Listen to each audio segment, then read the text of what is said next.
श्री गणेशाय नमः। नीलाम्बुज श्यामल कोमलांगम सीता समारो पितवाम भागम पारो महासायक चारुचापम नमामि रामम रघुवंशनाथम। प्रहलाद नारद पराशर पुंडरीक व्यासांबरी शुक शौनक भीष्म दालभ्यान रुकुमांगदार्जुन वशिष्ठ विभीषणादीन पुण्यानिमान परम भागवतान स्मरामि। शुरू करते हैं। इस वीडियो में हम लोग 115वां छप्पा पढ़ेंगे भक्तमाल का, जिसमें श्री मीरा जी के बारे में पढ़ेंगे। मीरा जी का बहुत विशेष चरित्र है, बहुत ही अधिक दिया हुआ है भक्तमाल में। वैसे नाभादास जी ने तो एक ही छप्पा लिखा है, लेकिन प्रियादास जी ने और वर्णन किया है और भक्तों ने भी और इसके बारे में वर्णन किया है। ये पूरा चरित्र हम लोग इस वीडियो में पढ़ेंगे। ये मीरा जी का चरित्र जो नाभादास जी और प्रियादास जी ने वर्णन किया है, उससे पहले हम लोग एक विशेष चरित्र अंत में दिया है, पहले उसको पढ़ लेते हैं। तो उसको पढ़ने के बाद अच्छे से और समझ में आएगा जो बातें हम लोग आगे पढ़ेंगे, इसलिए मैं पहले इसको पढ़वा रहा हूँ विशेष चरित्र को। तो विशेष चरित्र में दिया है श्री मीराबाई जी के सदगुरुदेव श्री रैदास जी थे। मीराबाई जी गुरु कौन थे? रैदास जी गुरु थे। अगर कोई भी पूछे आपसे कि मीराबाई गुरु कौन थे, तो आप बताओगे रैदास जी। रैदास जी का चरित्र भी हम लोग ने इस भक्तमाल की सीरीज़ में पढ़ा है और उनकी वीडियोस भी पहले हम पढ़ चुके हैं, तो वो आप पहले की वीडियोस में देख सकते हैं। श्री मीराबाई जी के सदगुरुदेव श्री रैदास जी थे। मीराबाई ने अपने पदों में श्री रैदास जी की चर्चा की है। विशेष पृष्ठ 377 में श्री रैदास जी के चरित्र में देख सकते हैं। श्री मीराबाई ने पति से लौकिक संबंध नहीं रखा। विवाह के कुछ दिन बाद एक बार भोज कुमार ने श्री मीराबाई की भक्ति से प्रभावित होकर इनका नृत्य देखना चाहा। श्री मीराबाई ने कहा, मेरा नृत्य आपको महंगा पड़ेगा। नृत्य इनका देखना चाहा, इनका नृत्य जो था वो क्यों देखना चाहा, अभी वो उसका भी कारण हम दूसरे वाले भक्तमाल में पढ़ेंगे। मीराबाई ने कहा, मेरा नृत्य आपको महंगा पड़ेगा। भोज कुमार ने कहा, जो तुम मांगोगी वही दूंगा। मीरा ने त्रिवाचा पूर्वक हामी भरवा कर बोली, मुझे मन वचन कर्म से श्री गिरधर गोपाल के श्री चरणों में अर्पण कर दीजिए। ये मांग लिया मीराबाई ने। सांसारिक सुख के लिए आप दूसरा विवाह कर लीजिए। इतना सुनते ही भोज कुमार मूर्छित हो गए। उसी समय इनकी ननद उदाबाई आ गई और कहने लगी, मेरे भाई को इस राक्षसी ने मार डाला। तो ये जो विशेष चरित्र है, ये मैं पहले इसलिए बताना चाह रहा हूँ कि आप कैरेक्टर्स को भी अच्छे से समझ सकें, क्योंकि राणा जी जो है, मीराबाई किसको राणा जी कहती थी वो भी यहाँ पे क्लियर होगा। तो मीराबाई के जो पति थे उनका नाम क्या था, मतलब जो संसारिक पति थे जो केवल, वो उनका नाम था भोज कुमार, और मीराबाई की ननद थी उदाबाई। ठीक है, आपको इतना तो पता चल गया। और वो मूर्छित हो गए थे ये सुनकर, उनके जो मीराबाई के पति थे।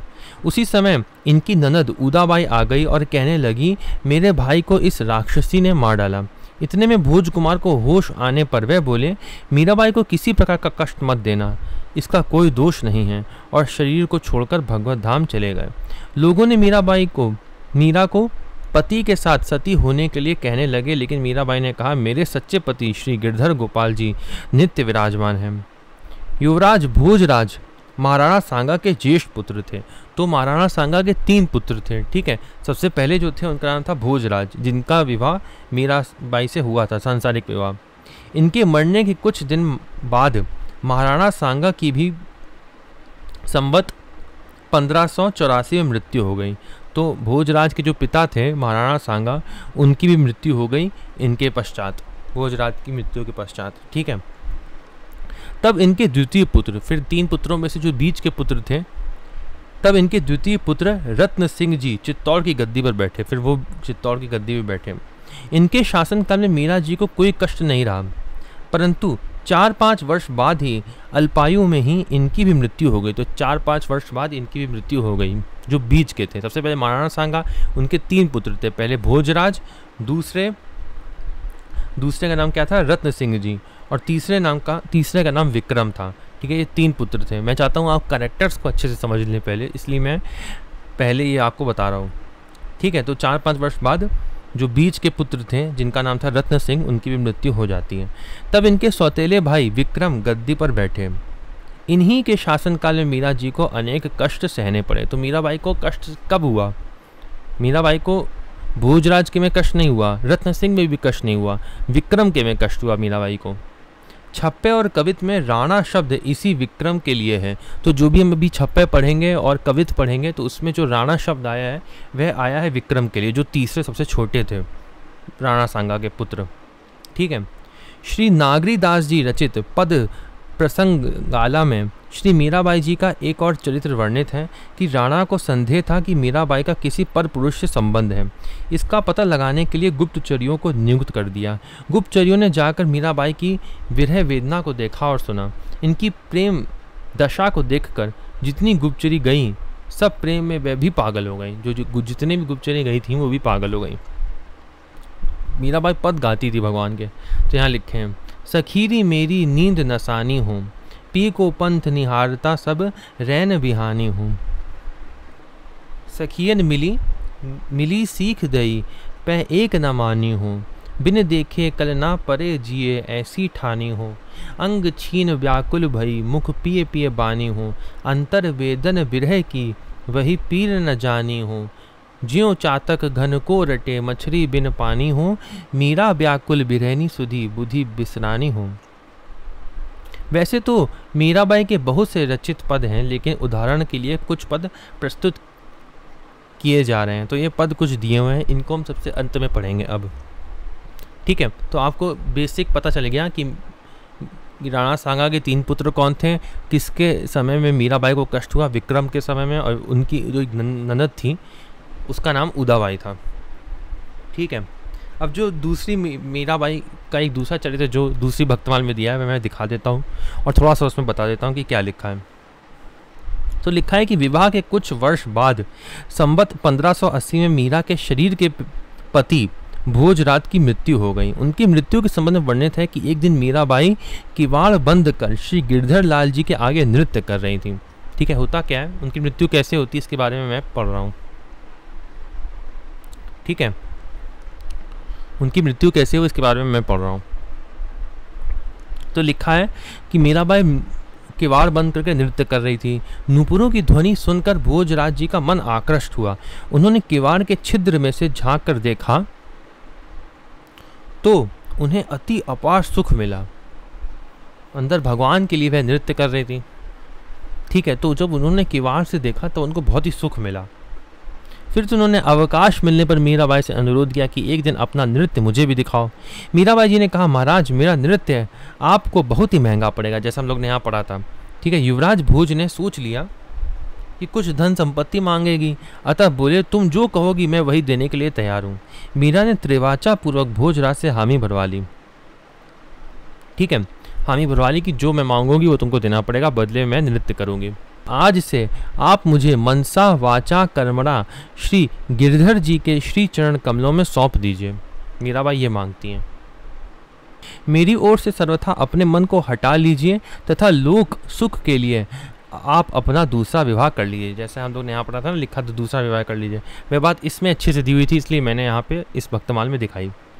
श्री भोजराज जी भावुक हृदय को इन बातों से बड़ा आघात पहुंचा। वे मूर्छित हो गए। इतने में इनकी ननद उदाबाई आ गई। उसने शोरगुल मचाया कि भाभी ऐसी राक्षसी आई कि इसने मेरे भाई को मार डाला। फिर वह उठते हैं, जैसा हम लोगों ने पढ़ा था। ऐसे ही अब उसने बहुत से अवाच्य मीराबाई को कहा। कुछ देर बाद जब भोजराज की मूर्छा दूर हुई तो उन्होंने सभी परिवार वालों से प्रार्थना किया कि मीराबाई को किसी प्रकार का कष्ट ना देना, ये भगवान की ही नित्य अनुरागिणी हैं। इतना कहकर भोजराज ने सर्वदा के लिए आंखें बंद कर ली। और फिर वह लोग जो परिवार वाले थे वो तो मीराबाई को अच्छा नहीं समझते थे, जैसा लिखा है यहाँ पे। परिवार के लोग जो मीराबाई से असंतुष्ट पहले से ही थे, अतः मौका देखकर सबने इस बात पर बड़ा जोर दिया कि तुम पति के साथ सती हो जाओ। उस समय श्री मीरा जी ने समुचित उत्तर देते हुए यह पद गाया। तो जो पद गाया वो यहाँ पे दिया हुआ है। क्या गाया? जैसा हम लोग ने यहाँ पे पढ़ा था कि मीराबाई ने क्या कहा था। मीराबाई ने कहा था कि मेरे पति तो कौन है, गिरधर गोपाल जी है, नित्य विराजमान है, इसलिए मुझे सती होने की आवश्यकता नहीं हुई। सती कब होते हैं? जब पति की मृत्यु हो जाती है। और उनके पति कौन थे? गिरधर गोपाल थे। जैसा कबीरदास जी ने कहा है कि हम कब मरेंगे, जब राम मरेंगे तब हम मरेंगे, और राम कभी मरेंगे नहीं तो हम भी नहीं मरेंगे। मीराबाई जो पद गाया वह यहाँ पे लिखा है, उसको पढ़ लेते हैं। मीरा के रंग लग्यो ही हरि को, और रंग सब अटक परी, गिरधर गास्या सती न होस्यों, गिरधर गास्या सती न होस्याम, मन मोहयो धन नामी, जेठ बहू को नातो नाही, राणा जी हूँ सेवक थे स्वामी। चूड़ो दो बगे तिलक जू माला, सील वर्त सिंगार, और सिंगार भावे नहीं, राणा जू दियो गुरु ज्ञान हमार। कोई निंदो कोई विंदो, गुण गोविंदरा गास्याम, जिड़ मार्ग वे संत पहुँचा, तिड़ मार्ग में जास्याम। चोरी करा ना जीव सतावा, काई करसी मारो कोई। हस्ती चढ़ी गधे नहीं चढ़ा या, तो बात ना हुई। राज करंता नरक पड़ोसी, राज करंता नरक पड़ेसी, भोगीड़ा जम के लिया। भक्ति करंता मुक्त पहुँता, जोग करंता जिया। गिरधर धड़ी कुटुंबो गिरधर, मात पिता सुत भाई। थे था हरे में हाँ हाँ रह्यो, राणा जी यूं कहे मीराबाई। युवराज भोजराज महाराणा संगा के ज्येष्ठ पुत्र थे। तो ये बात जो आगे इसमें लिखी है वह हम लोग सब यहाँ पे पढ़ ही चुके हैं। फिर जैसा हम लोग ने पढ़ा था कि इसमें लिखा था गुप्तचर भेजे बहुत सारे मीराबाई के लिए, तो इसमें लिखा है कि तब उसने इसका पता लगाने के लिए बहुत सी गुप्तचरियाँ नियुक्त कर दी थी कि वो उसको लगता था कि वो पर पुरुष से संबंध है मीराबाई का। मीराबाई रात में भगवान से वार्तालाप करती थी, ठीक है, तो उसके लिए लिखा है कि उसको लगता था कि पर पुरुष से संबंध है। तब उसने इसका पता लगाने के लिए बहुत सी गुप्तचरियाँ नियुक्त कर रखी थीं। एक दिन राणा ने सभी गुप्तचरियों से कहा कि तुम लोग अर्धरात्रि के समय बेखटके मीरा के पास जाकर देखना कि क्या कर रही है। बिना दरवाज़ा खटखटाए जाके देखना क्या कर रही है। एक दिन एक गुप्तचरी गई। उस दिन मीराबाई अटारी पर सोई सोई विरह भावना में अत्यंत अधीर हो रही थी, बारंबार ऊर्ध्व श्वास ले रही थी। गुप्तचरी को देखकर मीरा जी ने अपने पास बैठा लिया और बोली, बहन मैं तो बड़े दुख में पड़ी थी, तुम भली आ गई। अब तुमको मैं अपना दुख सुनाऊंगी, कहने से दुख कम हो जाता है। कहेहु ते कछु दुख घटी होई, ये रामचरितमानस में लिखा है। फिर श्री मीराबाई विरह के नए नए पद बनाकर गाने और सुनाने लगी। इनके पदों को सुनकर तथा इनकी प्रेम विह्वल दशा को देखकर वह गुप्तचरी भी प्रेम से मूर्छित हो गई। उसके ऊपर इनके प्रेम का ऐसा प्रभाव पड़ा कि वह भी वैष्णव बन गई और पुनः लौटकर राणा को संदेश समाचार सुनाने नहीं गई। तब राणा ने दूसरी स्त्री को भेजा, उसकी भी वही दशा हुई। तब तीसरी को भेजा, उसकी भी वही हालत हुई। सब भक्त बन गए जा जाके मीराबाई के पास, ऐसा लिखा है। जितनी भी गई सब मीराबाई के पास जा जाके भक्त बन गई। फिर तो कोई भी स्त्री इस कार्य के लिए श्री मीरा के पास जाने का उद्यत ही नहीं होती, कोई उद्यत ही नहीं होती जाने के लिए। लोक में बात प्रसिद्ध हो गई कि जो स्त्री मीरा के पास जाती है वह बावरी हो जाती है। विरह के पदों में से एक पद इस प्रकार है, तो जो हम लोगों ने पद पढ़ा था वो यहाँ पे दिया हुआ है, सखीरी मेरी नींद नसानी हो। यहाँ तक हम लोग ने कुछ बेसिक चीज़ें मीराबाई जी के बारे में पढ़ ली। अब हम लोग सीक्वेंस से शुरू करते हैं। सबसे पहले यहाँ पे छप्पे दिया हुआ है नाभादास जी का, और फिर आगे प्रियादास जी के कवित्व दिए होंगे। अगर लोगों ने मेरी वीडियोस शुरू से नहीं देखी तो मैं बता दूं कि नाभादास जी ने भक्तमाल लिखी है और कई छप्पे लिखे हैं और भक्तों को एक एक छप्पे में बताया है। फिर प्रियादास जी के स्वप्न में नाभादास जी आए थे, फिर उन्होंने कहा था कि आप भक्तमाल को और व्याख्या करो, तो उन्होंने फिर और भक्तमाल के बारे में लिखा प्रियादास जी ने।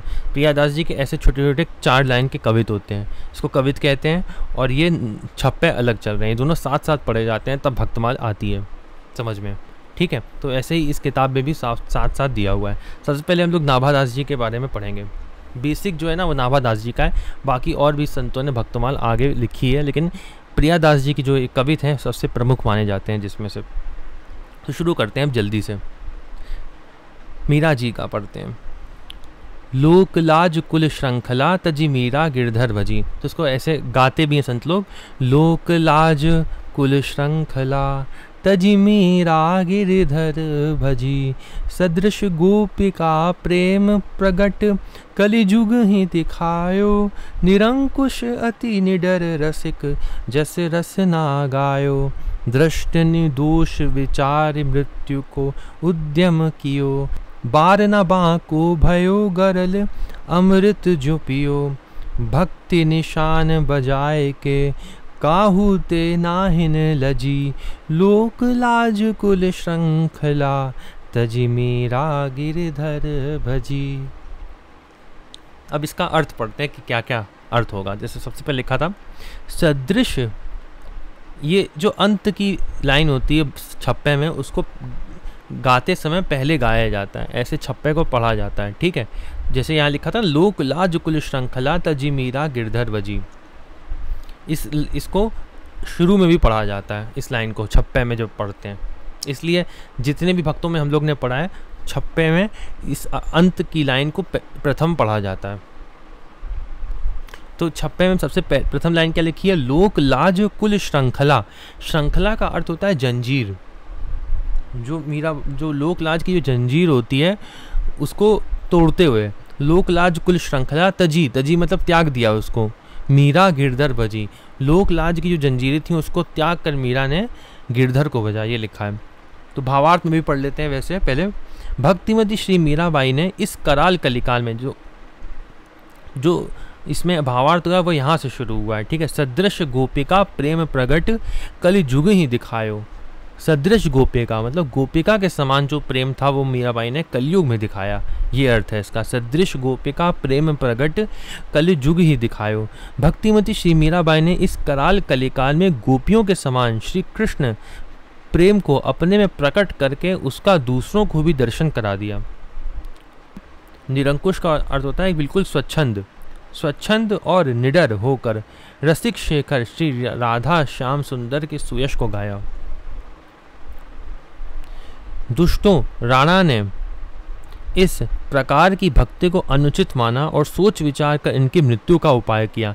अब जो यहाँ राणा लिखा है वह किसके लिए लिखा है? जैसे मैंने बताया था वो विक्रम के लिए लिखा है। जहाँ जहाँ भी राणा शब्द आएगा ना, वो आप भोजराज या रत्न सिंह या राणा संगा के लिए नहीं मानेंगे। जो सबसे छोटे पुत्र थे तीनों में से विक्रम, उसके लिए मानेंगे।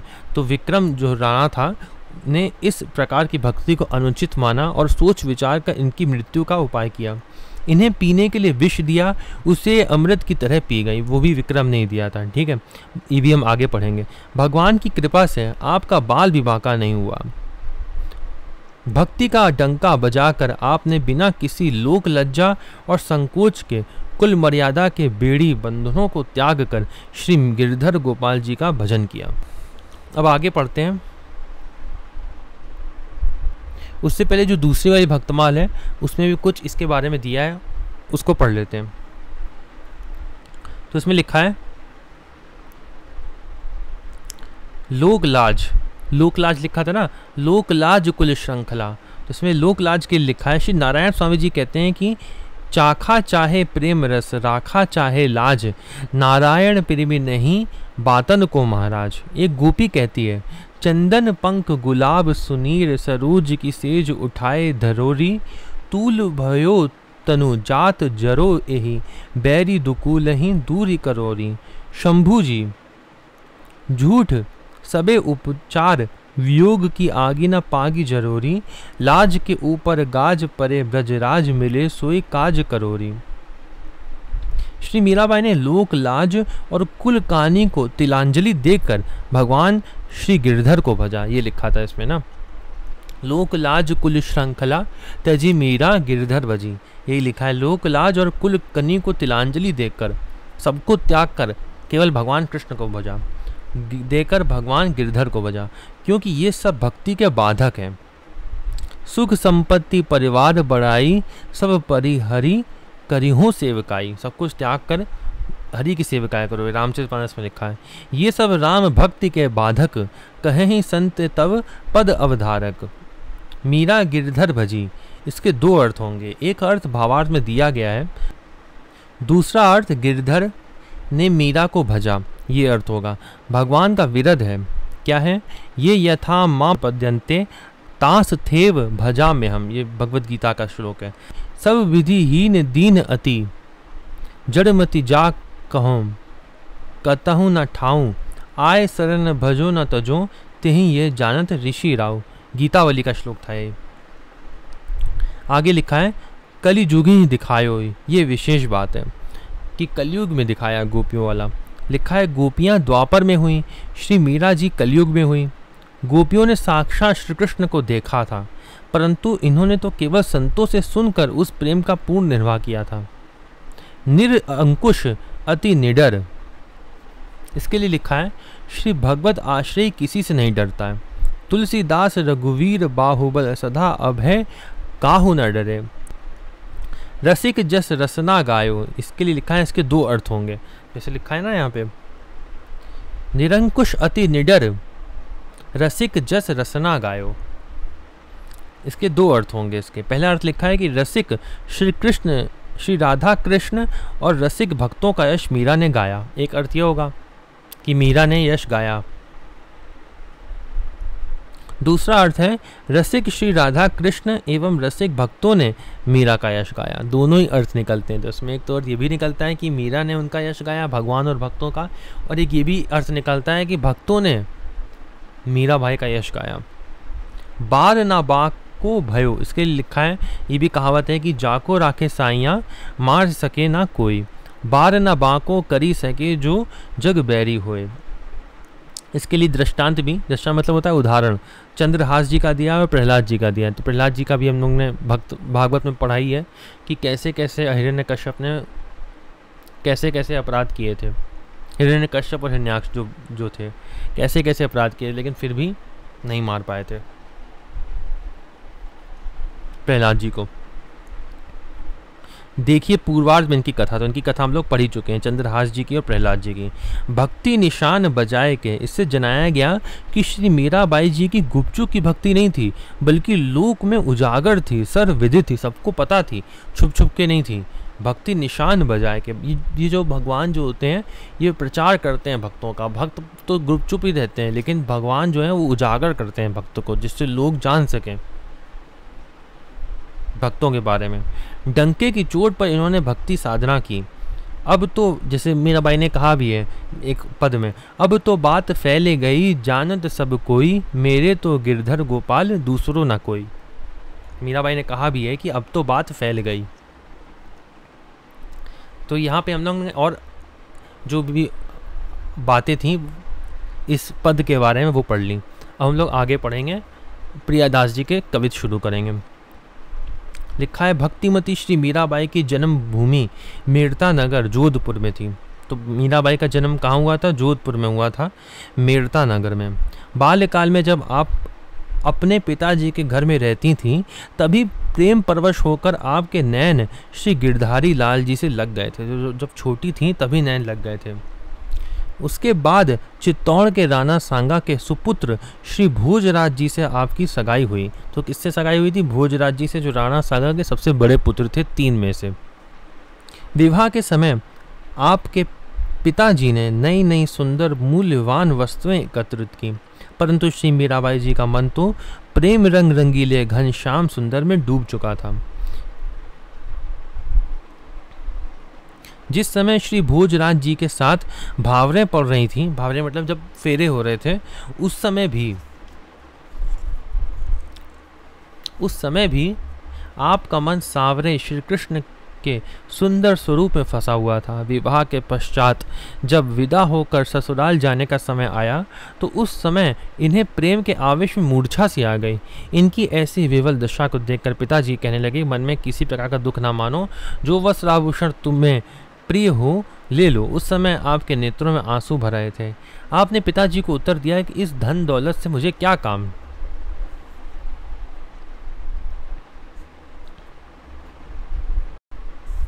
अब पूरा पद पढ़ लेते हैं जो कविता में लिखा है। मेड़ तो जन्म भूमि झूमी हित, नैन लगे पगे गिर धारी लाल पिता ही धाम में।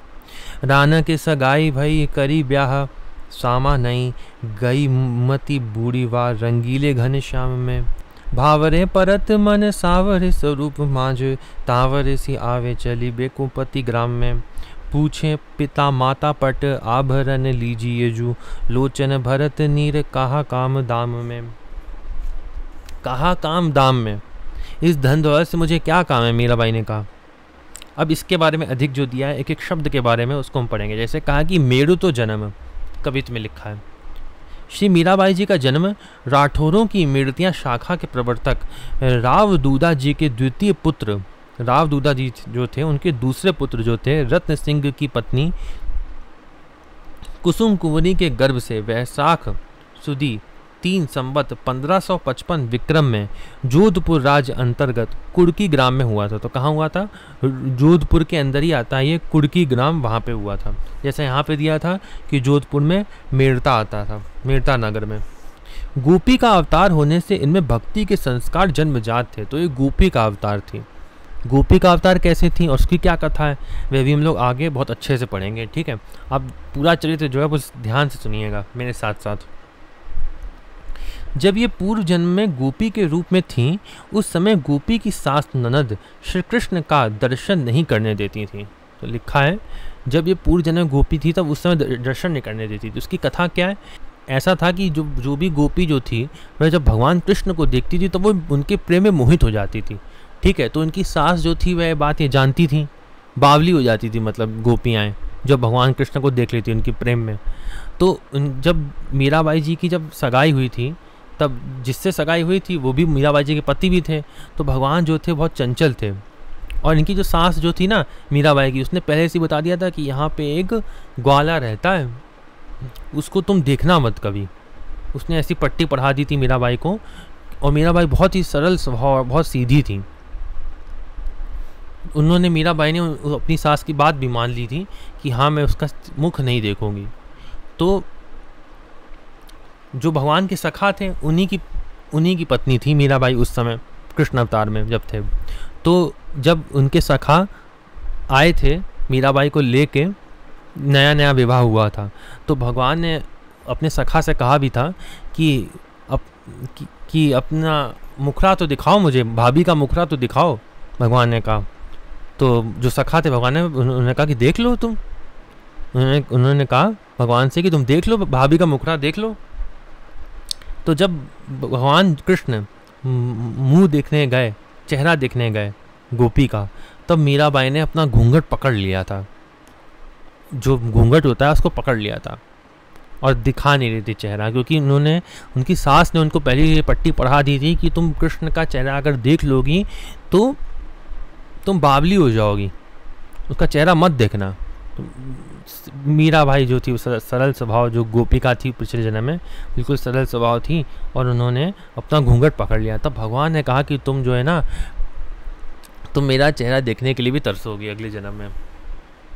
और भी आगे एक और कथा है, फिर भगवान को वो बाद में मिलती भी हैं, वो हम आगे भी इसके साथ साथ पढ़ते हैं फिर, ठीक है। तो जो लिखा है इसमें, जब ये पूर्व जन्म में गोपी के रूप में थी उस समय गोपी का सास ननद श्री कृष्ण का दर्शन नहीं करने देती। तो उसने टपट्टी पढ़ा दी थी, ऐसी समझा दिया था मीराबाई को। श्री गिरिराज गोवर्धन धारण की लीला के समय ये गोपी जी भर कर दर्शन किया और श्री ठाकुर जी से यही वरदान मांगा कि अगले जन्म में लोक लाज कुल कानी को छोड़कर एकमात्र श्री कृष्ण को ही भजूं। ये कथा तो फिर हो गई जो मैंने बताया आपको कि उसने अपना घूंघट पकड़ लिया था और भगवान ने फिर कहा था कि तुम मेरा अगले जन्म में तुम दर्शन करने के लिए तुम ललायत रहोगी बहुत। और भगवान वहाँ से चले गए।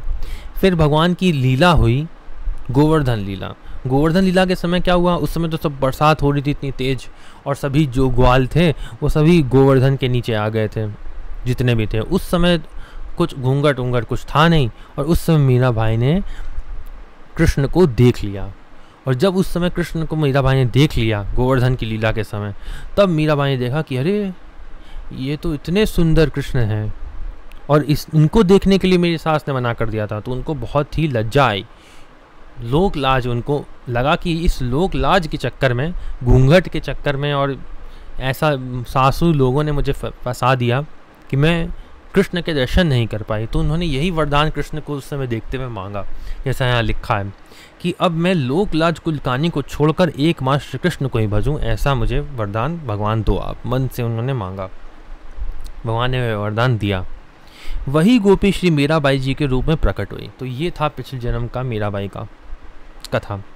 तो मीराबाई जी ने कहा भी है, बहुत दिना पे प्रीतम पाया, बिछुड़न को मोहि डर रे, मीरा कहे अति नेह जड़ियो, मैं लियो पुरबलो बर रे। मैंने वर मांग लिया कि पुनर्जन्म में मैं लोक लाज को छोड़कर गिरधर को बचूं। फिर इसीलिए लिखा है नाभादास जी ने ये वाली लाइन। लोक लाज कुल श्रृंखला तजी मीरा गिरधर बची, इसीलिए कहा है।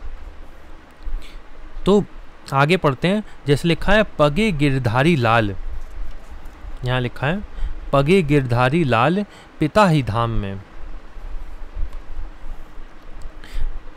मीरा भाई कोई इन्होंने अपना पति मांगा, इसका अर्थ है, ठीक है, पगे गिरधारी लाल का। तो इसकी कथा क्या लिखी है कि जब मीराबाई 5 साल की थीं, उस समय एक संत अपने सेव्य ठाकुर श्री गिरधर गोपाल जी को लेकर इनके घर में पधारे।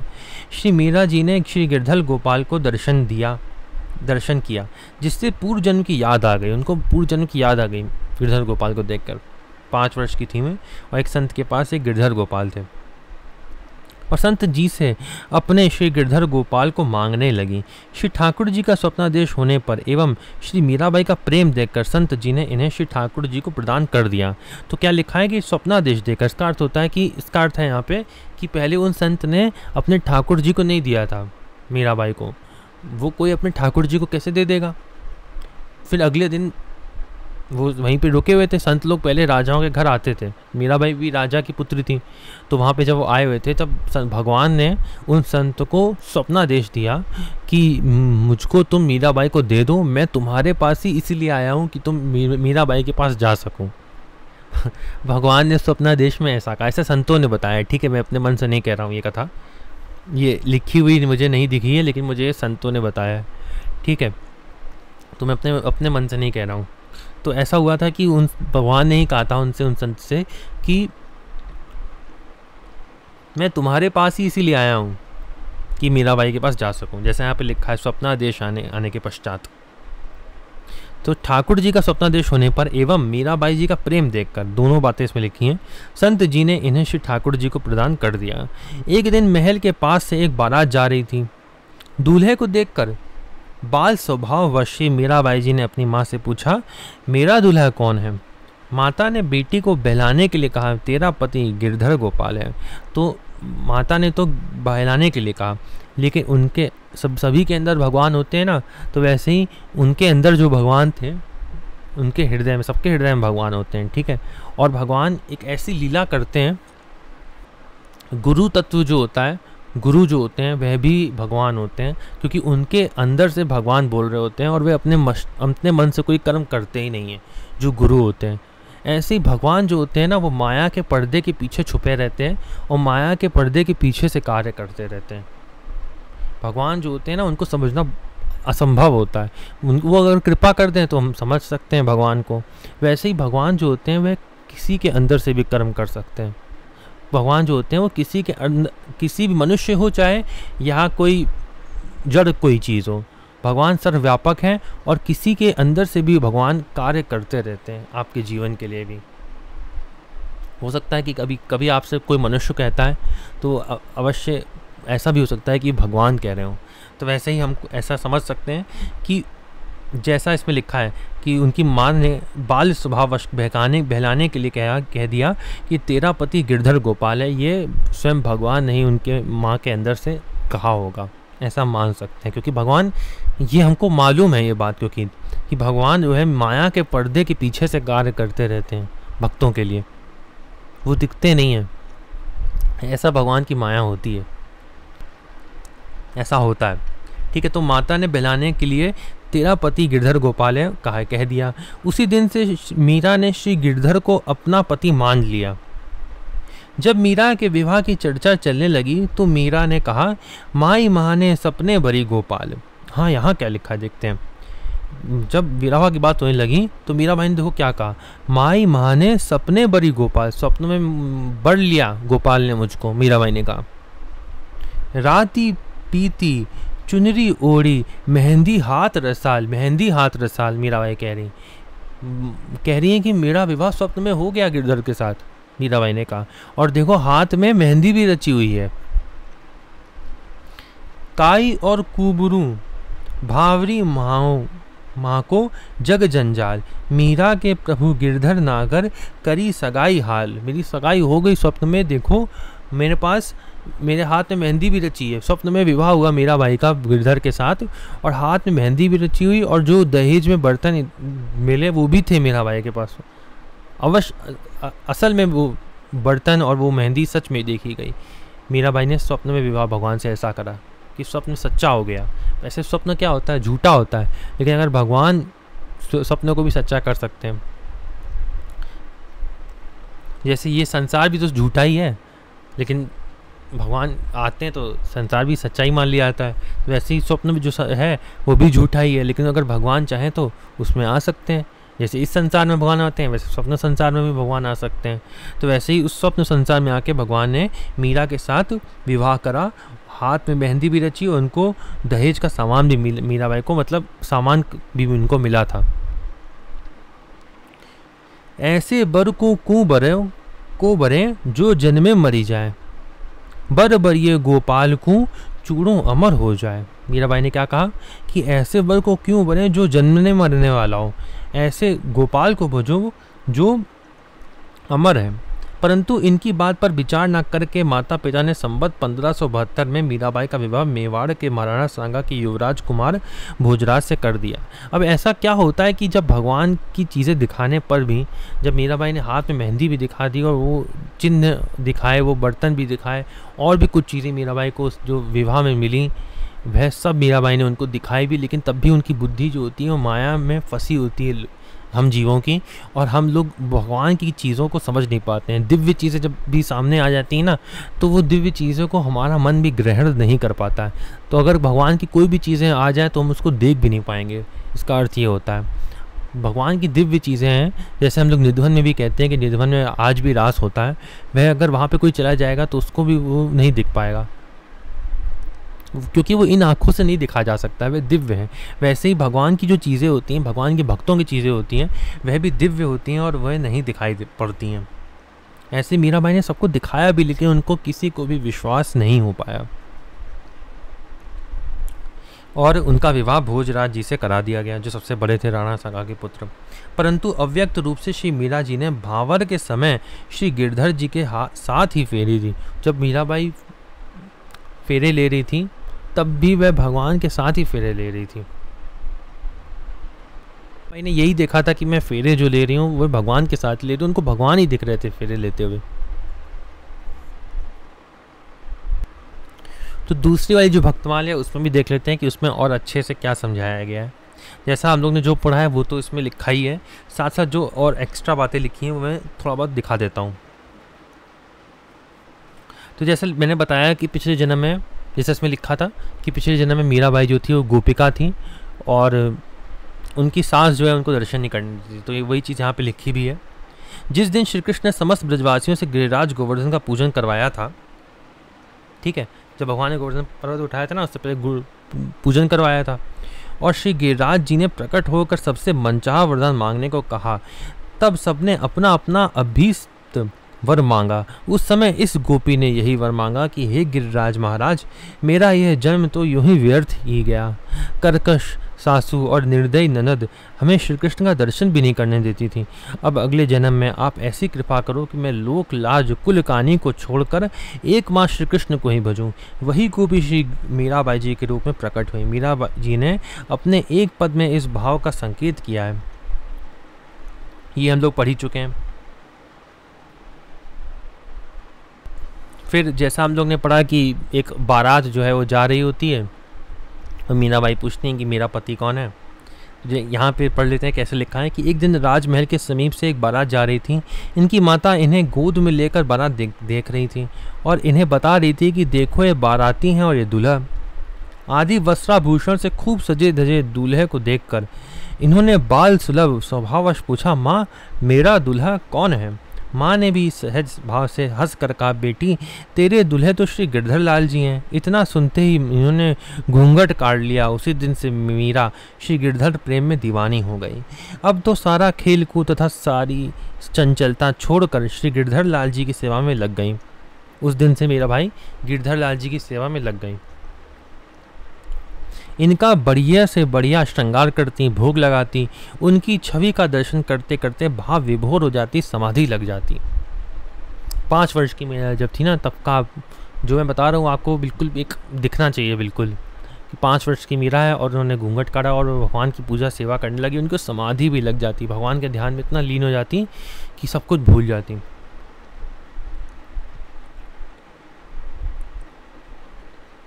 ना खाने की सुधि, ना पीने की, ना किसी काम काज की। लोगों को आश्चर्य होता है कि 5 वर्ष की बालिका में इतना अनुराग कैसे। राणा के सगाई भाई, जब मीराबाई के विवाह की चर्चा चली तो इन्होंने प्रथम अपनी सखी से, फिर माता से भी ये बात कही कि सब स्वप्न में गोपाल को वर लिया।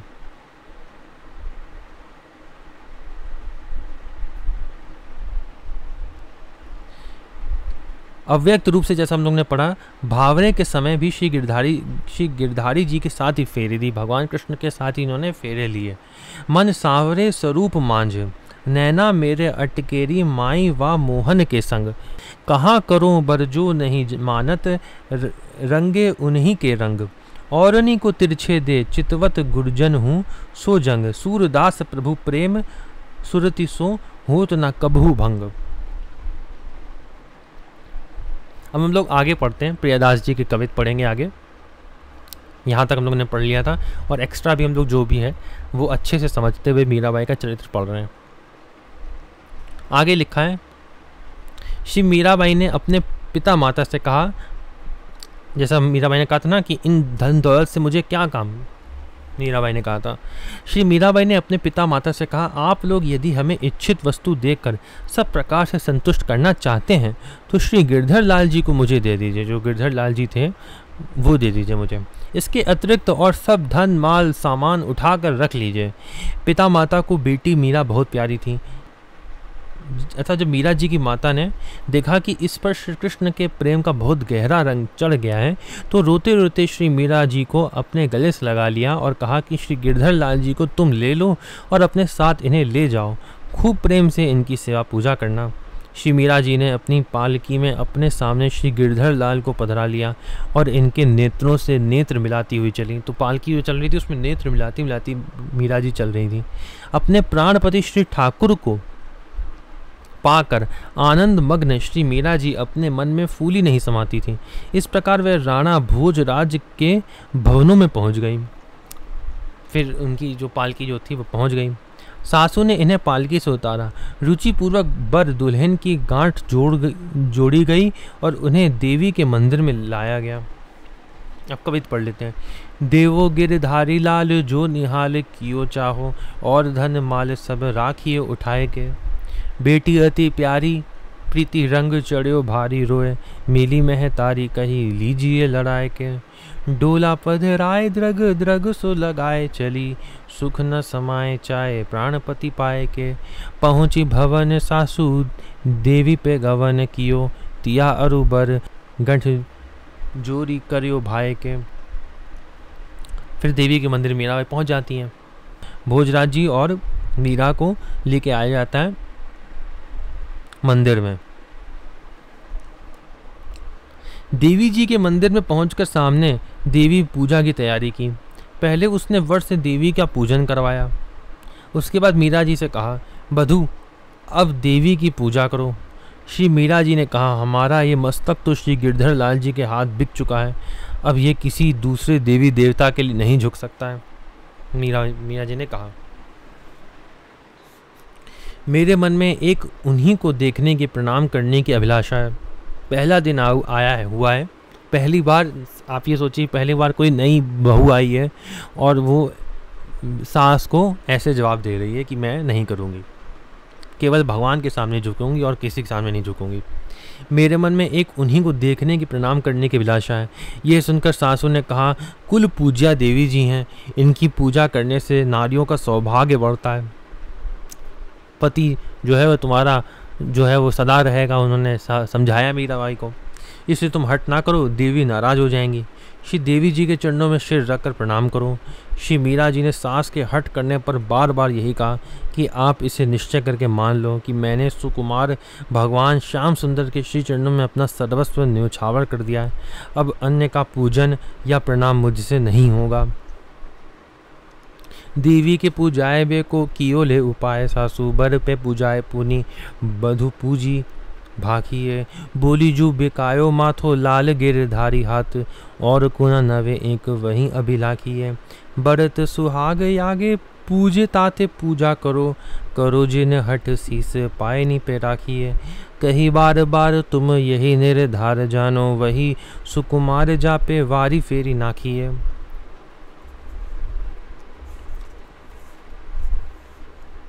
श्री मीरा जी का दो टुक उत्तर सुनकर उनकी सासू खिसिया गई और मन ही मन जल भुन गई।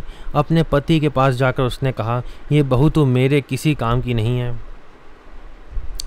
तो जो सास जो थी, पहले दिन ही अगर कोई नई बहू आके सास को मना कर दे, वो भी देवी पूजने के लिए, तो वो बहुत गुस्सा हो गई सास जो थी उनकी, मीराबाई की। वो जो उनकी जो सास थी वह इतना गुस्सा हो गई, इतना नाराज़ हो गई हो कि वो सोचने लगी कि मैं प्राण तक दे दूँगी। और ये बात जाकर उन्होंने राणा सांगा से भी ये बात कही, पति से, अपने पति के पास जाकर उसने कहा, ये बहू तो मेरे किसी काम की नहीं है। क्या लिखा है? बधू नहीं काम की। इसके लिए भी हम लोग अच्छे से आगे पढ़ेंगे। और जो ये वाली भक्तमाला, इसमें कुछ पद भी दिए हुए हैं जो मीराबाई ने लिखे हैं, वो भी पढ़ लेते हैं। जैसे लिखा था, जब देवी के लिए लिखा है, देवो गिरधारी लाल। जब मीरा ने कहा था ना कि मुझे आप ये धन दौलत मत दो, जो मेरे गिरधारी लाल हैं वही मुझे दे दो, तो मीराबाई ने कहा था, देरी माई अब माँ को गिरधारी लाल, प्यारे चरण की आनी करत हो और न दे मणि लाल, ना तो सांगो परिवारो सारो मुने लगे मनो काल, मीरा के प्रभु गिरधर नागर छवि लगी भई निहाल। और जब मीराबाई जो थी, मीराबाई ने कहा था कि मैं बिक गई हूँ, बोली जू बिकायो माथो। उसके लिखा है, ना मैं पूजा गौरी ज्याजी ना पूजा अनदेव, मैं पूजा रणछोड़ जी थे काई जाड़ो भेव, पल कांटो सही इन नैननी के, गिरधारी बिना पल अंत निहारे, जीव कटे ना भजे नंदन, बुद्धि कटे हरि नाम बिसारे, मीरा कहे जरी जाऊं हियो पद कंज, बिना मन और ही धारे, शीस नवे ब्रज राज बिना वहीं, शीश ही काटी कुआं किन डारे। अब आगे पढ़ते हैं। लिखा है कि उसने कहा कि ये मेरे काम की नहीं है, ये बहू तो मेरे किसी काम की नहीं है। अभी भी मेरा कहा ना मानकर उल्टा जवाब देकर मेरा अपमान किया, तो आगे चलकर मुझे क्या मानेगी। जो पहले दिन ही बहू अगर ऐसा कह दे तो फिर कोई क्या सोचेगा, यही सोचेगा, बहुत बुरा मान जाएगा। लोग भक्तों को तो पहचान नहीं पाते हैं क्योंकि वैसे भी, इसलिए वो उन्होंने ऐसा कहा सास ने। ये कहकर वह लोहार की धौंकने की तरह जोर जोर से लंबी सांसें लेकर सिसकने लगी। बिल्कुल इतना बुरा लग गया उस सास को। उसकी बातों को सुनकर राणा जी को भारी क्रोध आया। जो ससुर जो थे उनको बहुत क्रोध आया और उसने अपने मन में बहू को मार डालने का निश्चय किया। श्री मीरा को रहने के लिए अब उसने अलग एक कोठरी दे दी। एकांत स्थान देकर इन्हें बड़ी प्रसन्नता हुई। तो अगर ये सोचा कि अब मार ही देंगे मीराबाई को, लेकिन जब उनके जो ससुर थे उन्होंने सोचा कि हम मारेंगे तो अच्छा नहीं लगेगा, क्या समाज क्या सोचेगा, तो उन्होंने एक महल दे दिया मीराबाई को, एक जगह दे दी जहाँ पे भूत लोग रहते थे। जो वहाँ पे ऐसा हुआ था कि चलो भी आगे पढ़ेंगे, आगे भी इसका उत्तर दिया होगा, आगे आ जाएगा, ठीक है। तो एक स्थान दे दिया, कोठरी दे दी, लिखा है। एकांत स्थान देखकर इन्हें बड़ी प्रसन्नता हुई। वहाँ वह अपने श्री गिरधारी लाल को दिन रात लाल लड़ाती रहती तथा सेवा पूजा करते हुए उन्हीं के गुणों का गान करती रहती, जिन्हें श्याम सुंदर ने मिलने की तीव्र उत्कंठा होती है। उन्हें संतों का सत्संग अच्छा लगता है। श्री मीरा जी भी सदा साधुओं का संग करती। जैसे यहाँ लिखा है, बधू नहीं काम की। इसके लिखा है, जा ही लगन लगी घन श्याम की, धरत कहूँ पग परत हैं कि तुहूँ भूली जाए सुधि धाम की, जित मुँह उठे तिते ही धावे सुरति न छाया धाम की, छवि निहार नहीं रहत सार कछु घरी पल निशिदिन जाम की, अस्तुति निंदा करो भले ही मेड तजी कुल ग्राम की, नारायण बौरी भई डोले रही न काहू काम की। फिर लिखा है, दई ठौर न्यारी। इसको भी पूरा पढ़ लेते हैं एक बार। तब तो खिसानी भई अति जरी बरी गई पति पास यह बधू नहीं काम की, अब ही जवाब दियो कियो अपमान मेरो, आगे क्यों प्रमाण करे भरे श्वास चाम की, रान सुनी कोप करो धर्यो ही मारी बोई, दई ठौर न्यारी देख रीझी मती बाम की, लाल नी लड़ावे गुण गाए के मलावे साधु, संग ही सुहावे जिन्हें लागी चाह श्याम की। फिर लिखा है दई ठौर न्यारी। मीराबाई के लिए ऐसा पुराना खंडहर महल रहने के लिए दिया गया जिसमें भूत निवास करते थे। तो उसमें भूत निवास करते थे उस महल में। राणा ने सोचा स्त्री बद का मुझे दोष नहीं लगेगा, भूत ही मार डालेंगे। लेकिन जब मीराबाई ने भगवान को विराजमान करने के लिए सफाई करके शुद्धि के लिए जल छिड़का, उन्होंने कीर्तन किया भगवान का, है ना, भगवान की कीर्तन किया और भोग लगाया और जल छिड़का जब, तो वहाँ के भूत मीराबाई की जय जयकार करते हुए भगवत धाम चले गए। तो भूत कौन थे? वो महाराणा सांगा के पूर्वज जो थे वहाँ पे थे और वो मीराबाई की जय जयकार करते हुए सब तर गए। जैसे हम लोग जानते हैं कि भगवत प्राप्ति अगर किसी की हो जाती है तो 21 पीढ़ियाँ तर जाती हैं।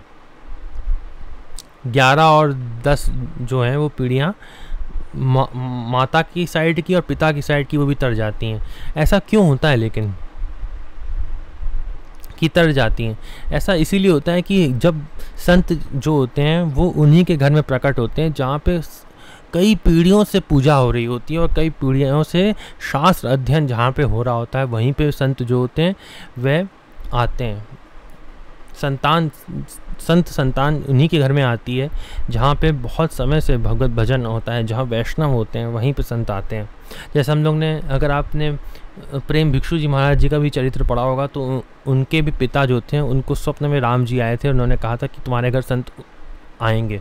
तो वो जो प्रेम भिक्षु जी के जो पिता थे वह भी बहुत बड़े संत थे। संत के घर में ही संत आते हैं। तो जब इतनी पीढ़ियों से पूजा होती रहती है और बहुत अधिक होती है, जब प्योर वैष्णव जब बन जाते हैं बिल्कुल, तब जब उनके पुत्र संत आते हैं, भगवत प्राप्त संत तब आते हैं। और फिर वो ऊपर की जितनी भी पीढ़ियाँ होती हैं उनकी, जितनी उन्होंने पूजा करी होती है और संत उनके ऐसा उन्होंने वैष्णव वातावरण बना के रखा होता है, तब जो पितृ जो होते हैं, जो पीढ़ी जो होती है वो पूरी तर जाती है, उनको भी भगवत प्राप्ति हो जाती है।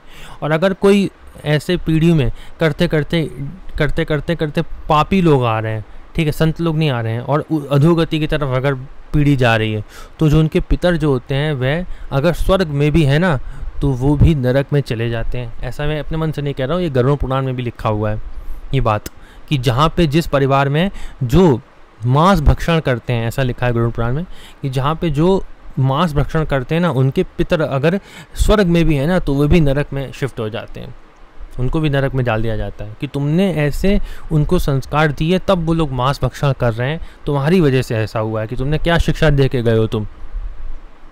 यमराज पूछेंगे उनसे कि तुम क्या शिक्षा दे के गए हो अपनी पीढ़ी को कि वो मांस भक्षण कर रही है। तो उनके पितर अगर अच्छी जगह भी है ना तो वो भी खराब जगह चले जाएंगे। तो ऐसे ही अगर पितरों में अगर अच्छे लक्षण आप अपने परिवार में बनाए रखेंगे और अच्छे लक्षण होते रहेंगे तो आपका भी उसमें कंट्रीब्यूशन होगा। इसलिए भगवत प्राप्ति 21 पीढ़ी तक होती है पूरी। फिर यही कारण मैंने बताया। तो मीराबाई अगर उनके घर में आ गई तो फिर उनकी भगवत प्राप्ति हो गई, उन पितरों की। भूत बने हुए थे, अधोगति में थे और उनकी हो गई। लिखा यहाँ पे सफाई करके जल छिड़का तो वहाँ के भूत श्री मीराबाई की जय जयकार करते हुए भगवत धाम चले गए। राणा के पूर्वज ही बुरे कर्म करके भूत बनकर पड़े हुए थे। भक्ता श्री मीराबाई के द्वारा उनका भी उद्धार हो गया। एकांत में संत भगवंत के साथ कथा कीर्तन का आनंद लेने लगे। जो दूसरे भक्त वाले उसमें ही देख लेते हैं कि उसमें एक्स्ट्रा और क्या क्या दिया है। तो जैसा लिखा था यहाँ, ये बधू नहीं काम की, है ना, उसकी सास ने कहा था, मीराबाई की सास ने कहा था कि बधू नहीं काम की। लिखा है बात ठीक भी है। जिनकी लगन जगदीश्वर से लग जाती है वे जगत के काम के नहीं रह जाते हैं। संबंध में रीवा नरेश महाराज श्री रघुराज सिंह जी श्री राम रसिकावली में लिखते हैं, कही सासू तब मंजुल बानी मम कुल रीति बहू नहीं जानी। ये कुल देव सदा के मारे पूजे रही सुहाग तिहारे। तुम्हारे सुहाग जो हैं वो रहेंगे। उसने सास ने कहा था इसलिए तुम देवी की पूजा करो। ये सुनी चित्ते चहूँ कित मीरा बोली विद्वन लखी मति धीरा। इनके पूजत बड़े सुहागा ये जो कयो मृषा मोहि लागा। ये सब तिये तो तू घर आई पूजे हुए हैं देवी सदाई। भई कहो विधाता के ही हेतु मोहि दीखे द्वे चार निकेतु। इन्हीं बातों पर रुष्ट होकर इनकी सास ने शिकायत की, अब ही जवाब दियो दई ठौर न्यारी। राजमहल के पास ही एक पुराना महल था। उसके संबंध में राज परिवार का ऐसा निश्चय था कि भूत निवास करते हैं। ऐसा क्यों निवास था? क्योंकि इस महल में निवास काल में जब वहाँ पे उनका राजा लोग पहले वहीं बैठते थे, ठीक है, जो पुराना वाला महल था। तो लिखा है कि उसके संबंध में राज परिवार का ऐसा निश्चय था कि इसमें भूत निवास करते हैं, क्योंकि इस महल में निवास काल में उनकी धन जन की बड़ी क्षति हुई थी, अतः उसे छोड़कर नया महल बनवा कर रहने लगे थे। डर के मारे कोई भी उस घर में पाँव नहीं धरता था। वह भूत घर के नाम से प्रसिद्ध हो गया था। मीराबाई को वहीं रहने के लिए भेजा गया। सोचे कि भूत ही इसे डरा कर मार डालेंगे, हमें स्त्रीवध का जघन्य पाप नहीं करना पड़ेगा। परंतु भगवत कृपा से जब मीरा ने भूमि शोधन के लिए घर में जल का छिड़काव किया तो जल की कुछ बूंदें भूतों के शरीर पर पड़ी। भूतों के शरीर पर पड़ी कुछ बूंदें। फलस्वरूप वह भूत योनि से मुक्त होकर दिव्य स्वरूप धारण कर मीराबाई की जय जयकार करते हुए स्वर्ग चले गए।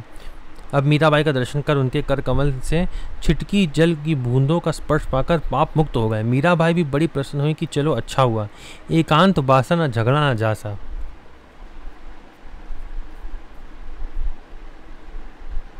आगे पढ़ते हैं अगला कवित।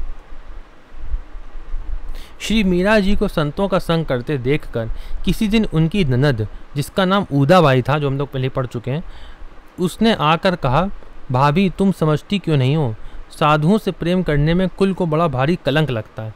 और ऐसे लिखा है यहाँ पे ननद के बारे में। क्या ननद की विवाह हुआ था?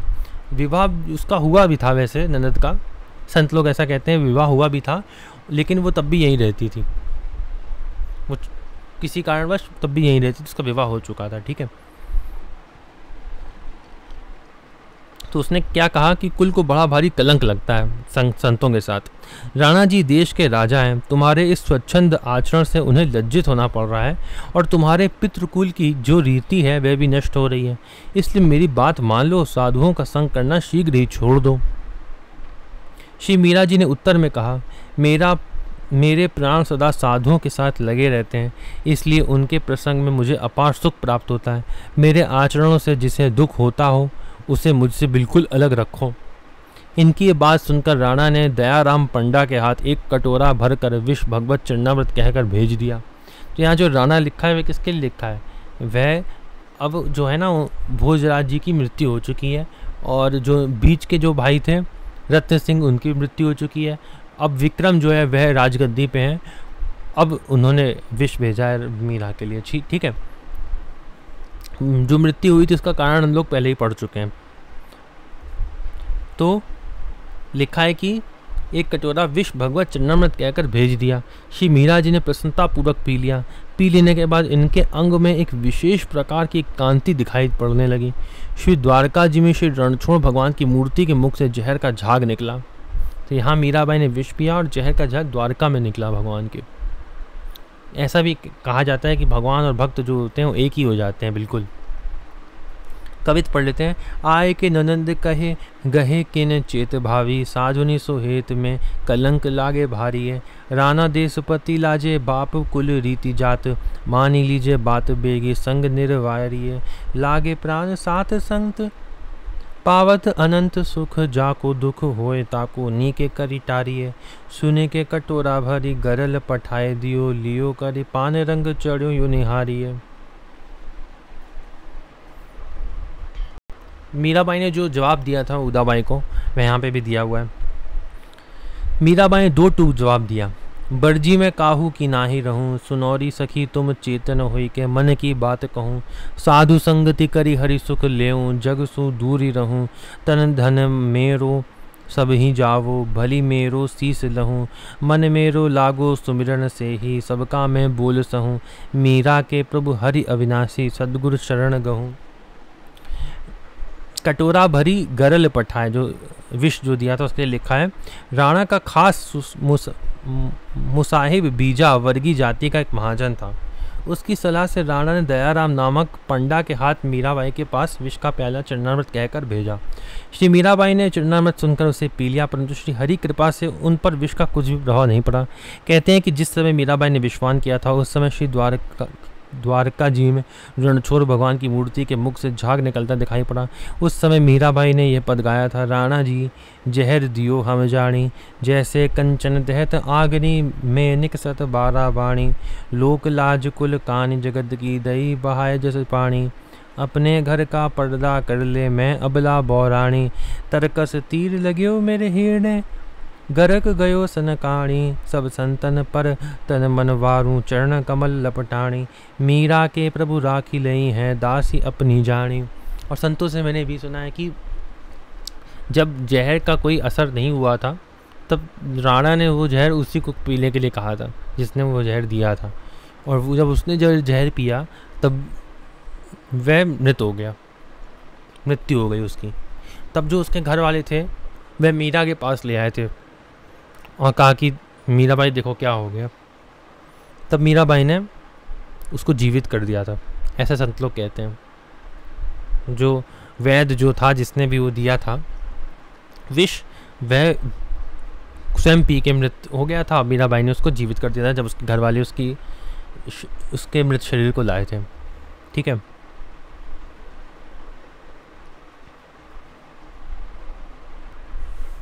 राणा जी ने जो विष भेजा था उसे तो श्री मीरा जी ने सादर सहर्ष स्वीकार कर उसे पी लिया, परंतु साधु संग त्याग रूप जो विष उसकी नाम मात्र गंध को भी नहीं सहन कर सकी थी। जब वे विष पीकर भी नहीं मरी और साधु संग को नहीं छोड़ा, तब राणा ने अपने गुप्तचर लगा दिए। उनसे कह दिया कि जब मीरा के पास कोई साधु आकर बैठा हो तभी तुम लोग मुझे सूचना देना, मैं उसी समय उसे मार डालूंगा। यह मैंने दृढ़ निश्चय कर लिया है। श्री मीरा जी के भवन में तो श्री गिरधर लाल जी की नित्य ही विराजते थे। ये उन्हीं के साथ हंसती बोलती और खेलती रहती थी, तो इनको लगता था कि मीराबाई के साथ कोई और पुरुष है, क्योंकि वो रात में भगवान के साथ बात कर रही होती थी। तो उनको लगता था कि अब की बार कोई आए ना साधु या कुछ, रात में पता नहीं किससे मीराबाई बात कर रही होती है। तो राणा ने कहा, विक्रम ने कहा कि अगर अब की बार ऐसा हो ना तो मुझे सूचित करना, मैं आऊँगा और उसको मार दूंगा। ठीक है। मीराबाई जी के भवन में तो श्री गिरधारीलाल नित्य विराजते थे। ये उन्हीं के साथ हंसती बोलती और खेलती रहती थी।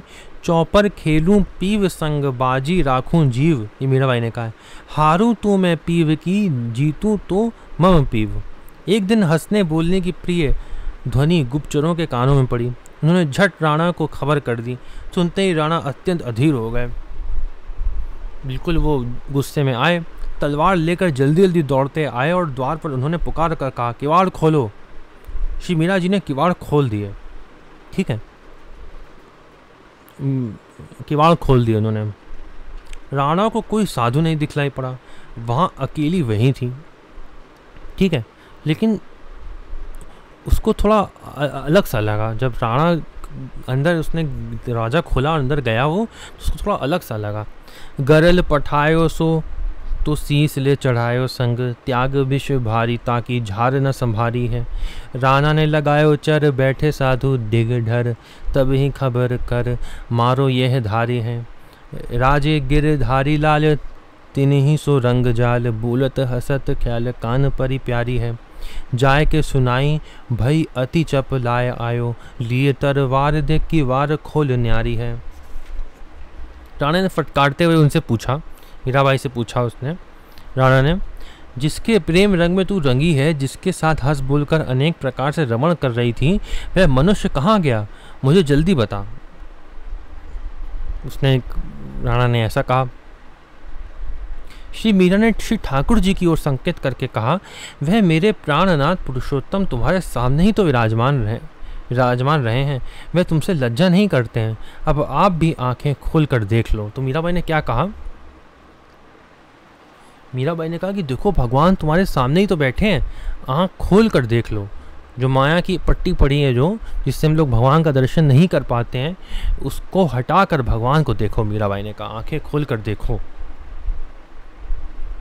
वह तुमसे लज्जा नहीं करते हैं। मीराबाई ने कहा, अब आप भी आंखें खोल कर देख लो, क्या ही सुंदर साज श्रृंगार से सजे हैं। भगवान स्वयं दिख रहे हैं, उनको बड़ी बड़ी आंखें भगवान की होती हैं, बड़ी बड़ी आंखें, मुकुट लगाए भगवान, बिल्कुल कान तक भगवान की आंखें होती हैं। तो वैसे ही भगवान जो हैं वो सामने मीराबाई के बैठे हैं, लेकिन राणा को दिख नहीं रहे। मीराबाई ने कहा कि आँख खोल कर देखो। राणा खिसिया गए किंग किंतव्य विमूढ़ होकर ऐसे स्तब्ध हो गए मानो दीवार पर कोई चित्र बनाओ। तो लिखा है पहले तो वो खिसियाए और फिर वो बिल्कुल स्तब्ध रह गए। बिल्कुल राणा, उनको थोड़ा अलग सा लगा, जैसे बिल्कुल चित्र से बने हो ऐसा लिखा है इसमें। बिल्कुल वो हिल ही नहीं रहे थे, बिल्कुल बिल्कुल फ्रीज हो गए। राणा जो थे बिल्कुल जम गए, बिल्कुल हिल ही नहीं रहे थे, चित्र जैसे बने हुए रह गए और उनको बहुत अलग सा लगा। थोड़ी देर बाद नरसिंह भगवान का रूप देखकर वहाँ से वापस लौट आए। उनको फिर भगवान थोड़े वैसे देखे, गुस्से में दिखे, भगवान नरसिंह भगवान की तरह दिखे और फिर वे वहाँ से लौट आए। क्षण भर के लिए उसके मन में आया कि मीरा के साथ श्री ठाकुर जी ही लीला कर रहे थे। तो उसको क्षण भर में उनके मन में जो है ना, राणा के मन में ये आ गया कि हाँ, कि भगवान ही थे वहाँ पे और कोई नहीं था। भगवान दिख भी गए थे राणा को, मतलब जो विक्रम जो था उसको भगवान दिख भी गए थे, इसका अर्थ है। थोड़ा क्रोध में दिखे थे भगवान, गुस्से में दिखे थे, लेकिन उनको बड़ा अलग सा लगा और वो भगवान को दिख गए, लेकिन आंखों पे ऐसी माया की पट्टी पड़ी थी कि तब भी वैसे ही फिर संसार में चले गए। एक समय के लिए उनको लगा था कि हाँ हाँ भगवान होते हैं और भगवान ही मीराबाई के साथ बातें कर रहे थे, लेकिन फिर मन फिर से वैसा ही हो गया। जैसे हम लोग भी जब शास्त्र पढ़ते हैं ना, लगता है ना कि हम लोग की संसार जो है सब बेकार है, लेकिन फिर जब शास्त्र नहीं पढ़ते हैं तो फिर माया में फिर लिप्त हो जाते हैं। बस वैसे ही यहाँ पे ऐसा हुआ। तो उनको लगा कि मीरा के साथ ठाकुर जी ही लीला कर रहे थे। प्रेम का प्रत्यक्ष प्रभाव श्री ठाकुर जी का पासा फेंकना देख कर भी दिखा, प्रत्यक्ष प्रभाव देख कर भी उनको देख लिया। तो उन्होंने भगवान को भगवान दिख गए थे, मतलब मीराबाई ने कहा था लज्जा नहीं करते हैं, तो हो सकता है कि भगवान ने यहाँ पे मीराबाई के कहने पर उसको दर्शन दिए थे, लेकिन फिर भी वह नहीं विश्वास किया, उसने फिर भी भूल गया या विश्वास ही नहीं किया। फिर भी प्रेम का प्रत्यक्ष प्रभाव देख कर भी विमुख के हृदय में भक्ति भाव का प्रवेश स्पर्श नहीं होता है। विमुख जो होता है उसको नहीं होता है, तब भी समझ नहीं पाता है वो कि मैंने क्या देखा, और विश्वास भी नहीं होता है और भूल भी जाता है। ऐसा यहाँ पे कुछ लिखा है। राणा के मन में सद्भाव उत्पन्न नहीं हुआ। भक्त भगवंत की कृपा के बिना कहो उसे कोई कैसे पा सकता है, अर्थात नहीं पा सकता। जब तक संत की कृपा नहीं होती, जब तक कोई संत नहीं दिखाएगा तब तक भगवान नहीं दिखेंगे।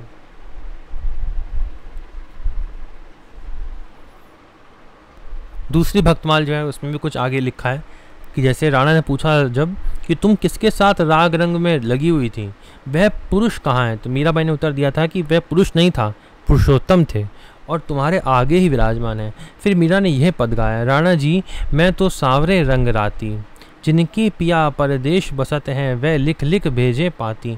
मेरा पिया मेरे ही बसत है, यह सुख कहियो न जाती। झूठा सुहाग जगतकारी, सजनी होए होए मिट जासी। मैं तो एक अविनाशी वरूंगी, जा ही काल नहीं खासी। और तो प्याला पी पी माती, मैं बिन पे ही पाती। ये प्याला है प्रेम हरि का, मैं छकी रहूं दिन राती। मीरा के प्रभु गिरधर नागर, खोल मिली हरि छाती, खोल मिली हरि छाती। भयोई खिसानो राणा, राणा को पुरुषोत्तम के दर्शन तो नहीं हुए, हाँ हुए भी तो श्री नरसिंह भगवान के, परंतु खैर इतनी थी कि जैसे नरसिंह भगवान ने हिरण्यकश्यपु का उदर विदीर्ण कर उसे मार डाला था, वैसे राणा का उदर विदीर्ण ना किया, वह वहां से चला गया। भगवान ने भी उसको क्रोध करके मारा नहीं, ऐसा लिखा है। जाके संग रंग भीजी, करत प्रसंग नाना, कहा वह नर गयो बेगी दे बताइए। आगे बिराज कछु तोसो कहीं लाजे अभू, देखी मुख देखी सुख साजे आँखें, खोल दरसाइए। भयोई खिसानो राना लख्यो, चित्र भीत मानो, उल्टी पयानो कियो, नेकु मन आइए। देखियो हूँ प्रभाव ऐ पे, भाव में न भिद्यो जाई, बिन हरि कृपा कहो कैसे करी पाइए। एक बार एक कामी नीच मनुष्य साधु का सा वेश धारण कर श्री मीराबाई जी के पास आया और बोला, तुम्हारे ठाकुर श्री गिरधारी लालजू ने स्वयं मुझे आज्ञा दी है मीरा के साथ अंग संग करो, इसलिए मैं तुम्हारे पास आया हूँ, तुम मेरे साथ अंग संग करो।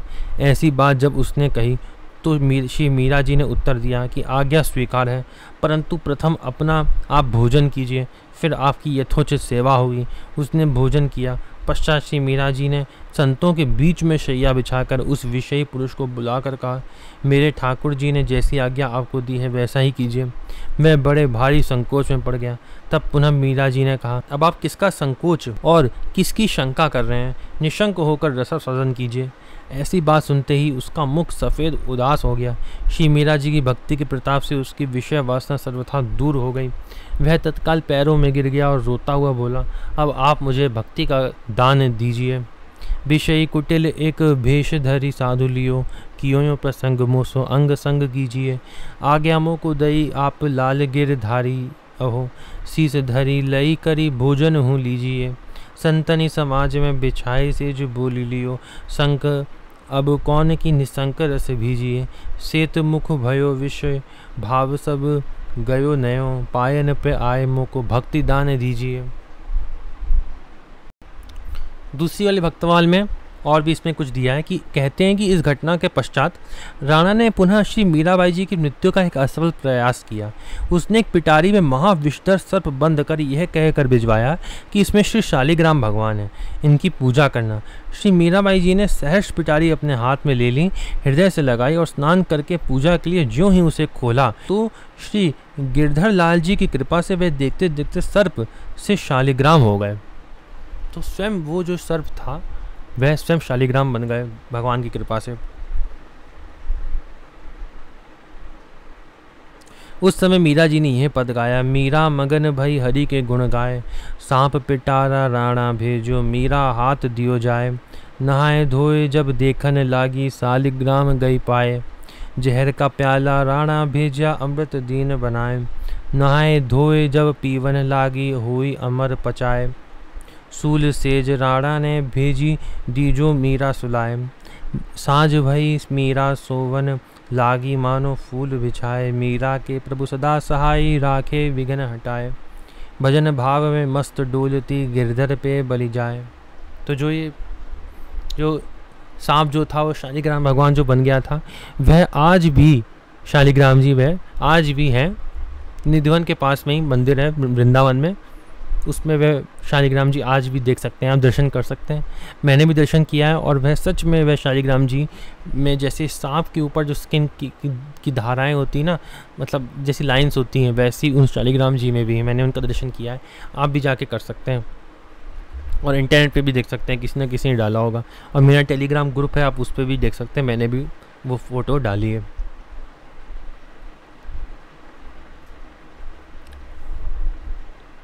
आगे पढ़ते हैं। श्री मीरा जी के विलक्षण रूप सौंदर्य की प्रशंसा सुनकर अकबर बादशाह का हृदय आकृष्ट हो गया। इनका दर्शन करने की इच्छा से वह तानसेन को साथ लेकर आया। श्री गिरधर गोपाल जी की छवि एवं मीरा जी के भक्ति भूषित सहज सरस सौंदर्य को देखकर बादशाह निहाल हो गया। तानसेन ने एक सुंदर पद गाया और बादशाह ने एक मणिमाला श्री ठाकुर जी के चरणों में अर्पण की, एक माला अर्पण करी अकबर ने। श्री मीराबाई जी वृंदावन धाम आई और श्री जीव गोस्वामी जी से मिलकर उनसे सत्संग कर बहुत संतुष्ट हुई। ये लिखा है वृंदावन आई।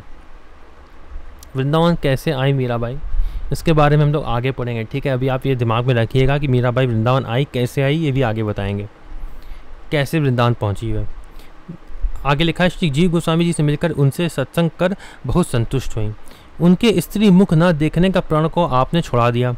श्री वृंदावन की सभी कुंजें प्रिया प्रीतम श्री राधा माधव के विहार मुख समूह से निरंतर भरी हुई हैं। श्री मीरा जी ने उनका दर्शन किया, फिर उन्हें अपने हृदय में स्थापित करके अपने देश को लौट आई। वहाँ रहते हुए आपने श्री वृंदावन की अनुभूत निकुंज लीला को अपने पदों द्वारा गाया।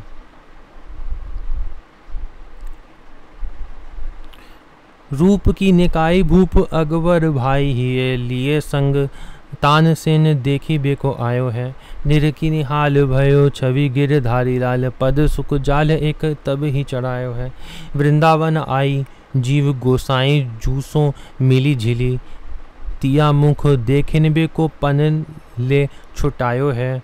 देखी कुंज कुंज लाल प्यारी सुख पुंज भरी, धरी और माज आए देश बन गायो है। लिखा है भूप अकबर भाई ही, यहाँ लिखा है। एक बार विदेश इंग्लैंड के बादशाह ने अकबर के लिए पत्र लिखा कि तुम्हारे यहाँ सबसे सुंदर वस्तु एवं सुंदर मेवा कौन सी है। अकबर ने पत्र में लिखकर भेजा कि हमारे यहाँ अहीर का छोरा श्री कृष्ण बहुत सुंदर है, जिस पर सारा संसार रीझा हुआ है, और बेर हमारे यहाँ की सुंदर मेवा है। एक बार अकबर बादशाह ने तानसेन से पूछा कि श्री कृष्ण भी क्या इस समय किसी के ऊपर रीझा अर्थात प्रत्यक्ष प्रसन्न है।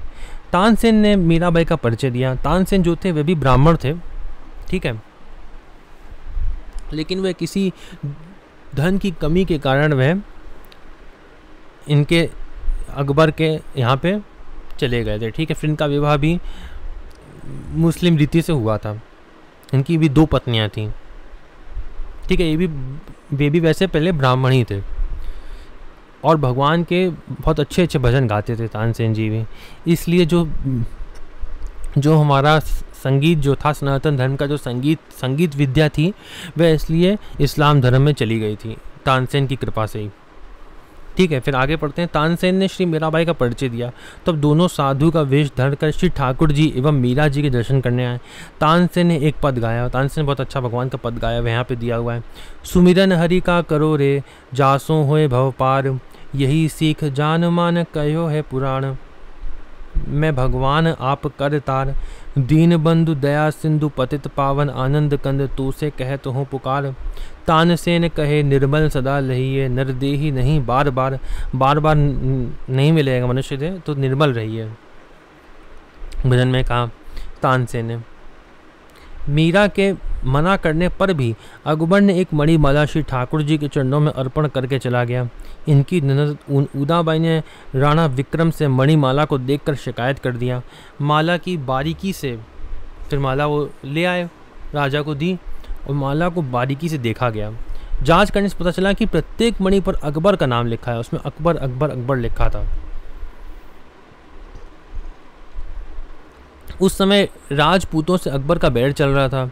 दुश्मन को मीराबाई के माध्यम से घर में आने के कारण इनकी मृत्यु का उपाय सोचने लगा। राणा ने पिटारी में विषधर सर्प को शालिग्राम भगवान कहकर भेजा।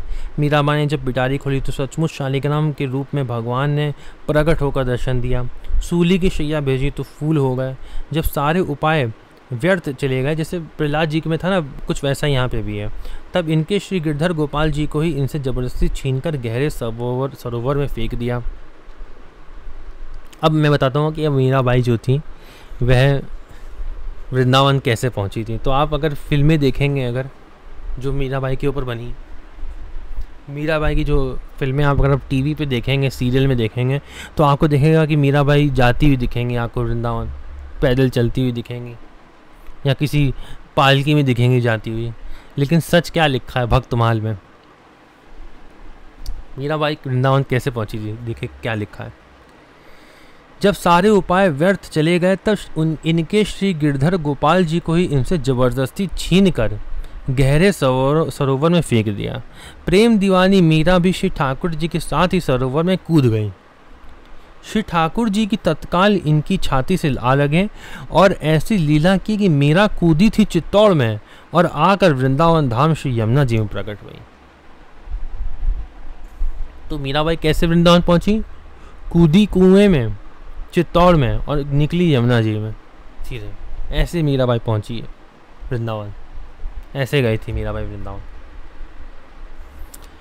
अब ये बात जो है, ये मैजिक जो है वो आज के संसारिक लोग जो है वह मानेंगे नहीं, इसलिए ये बात कभी भी टीवी पे सीरियलों में नहीं दिखाई जाती है।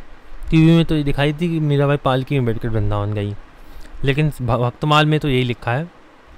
भक्तमाल में और संतों ने टिप्पणी में यही बताया है कि मीराबाई कूदी थी चित्तौड़ में और वृंदावन में यमुना जी में निकली थी। तो आप इसी को सच मानो। आगे पढ़ते हैं तो लिखा था कि इसमें जीव गोसाई जी से मिली थी।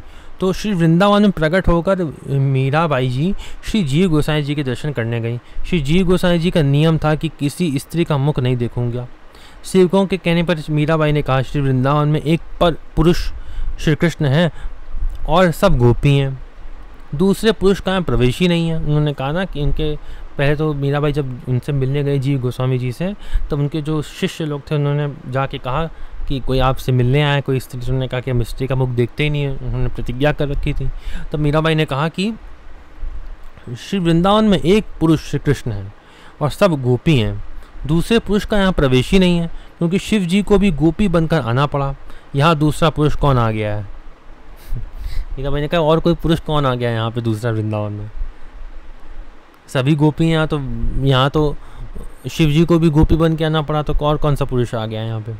प्रेम आवेश में बोली, मेरी भी प्रतिज्ञा है कि श्री कृष्ण के अलावा किसी पुरुष का दर्शन नहीं करूंगी।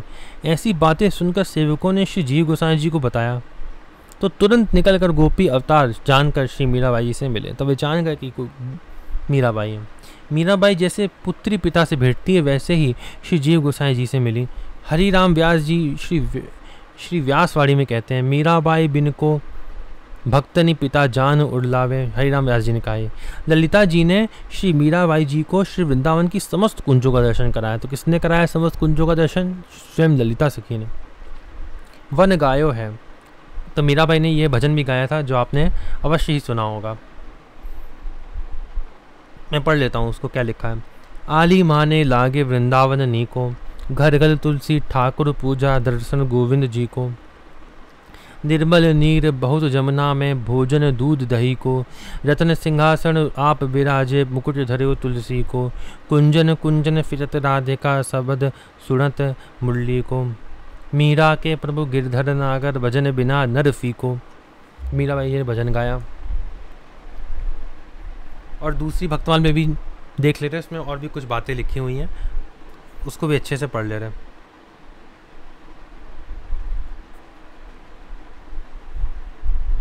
तो जब मीराबाई जो थी वह जब पहुंची थी, हाँ और एक बात मैं और बता दूं जो इसमें भी नहीं दी हुई है कि जब उसमें मणि देखी थी ना, जिसमें मणि पर अकबर नाम लिखा हुआ था, तो ये उसको जब पता चला विक्रम को, तो वह मारने के लिए मीराबाई को आया।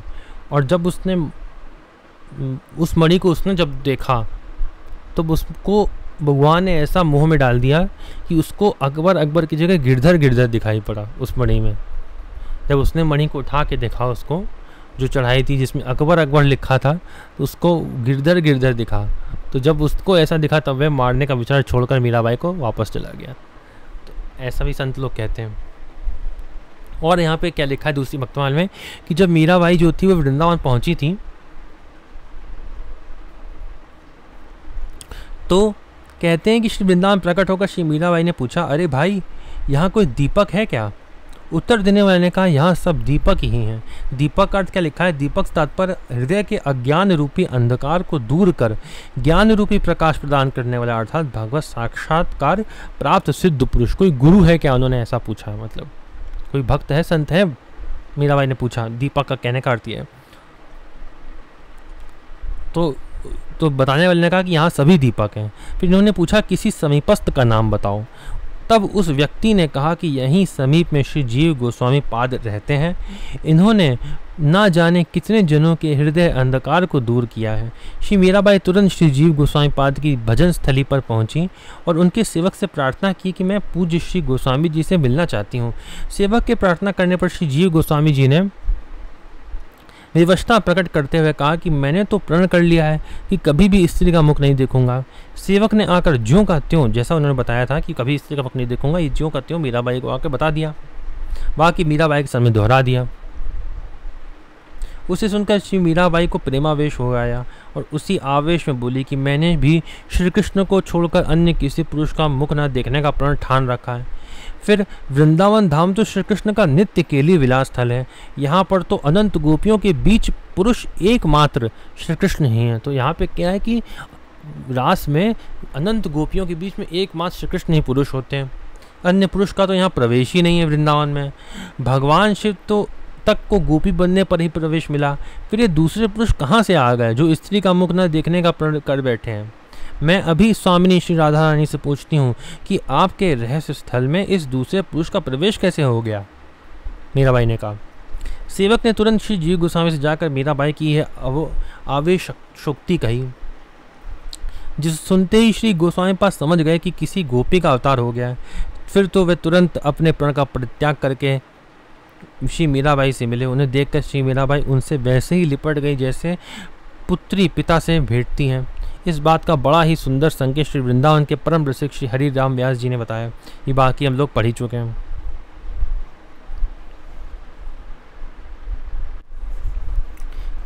अब अंतिम कवित्व जो दिया है उसको पढ़ लेते हैं।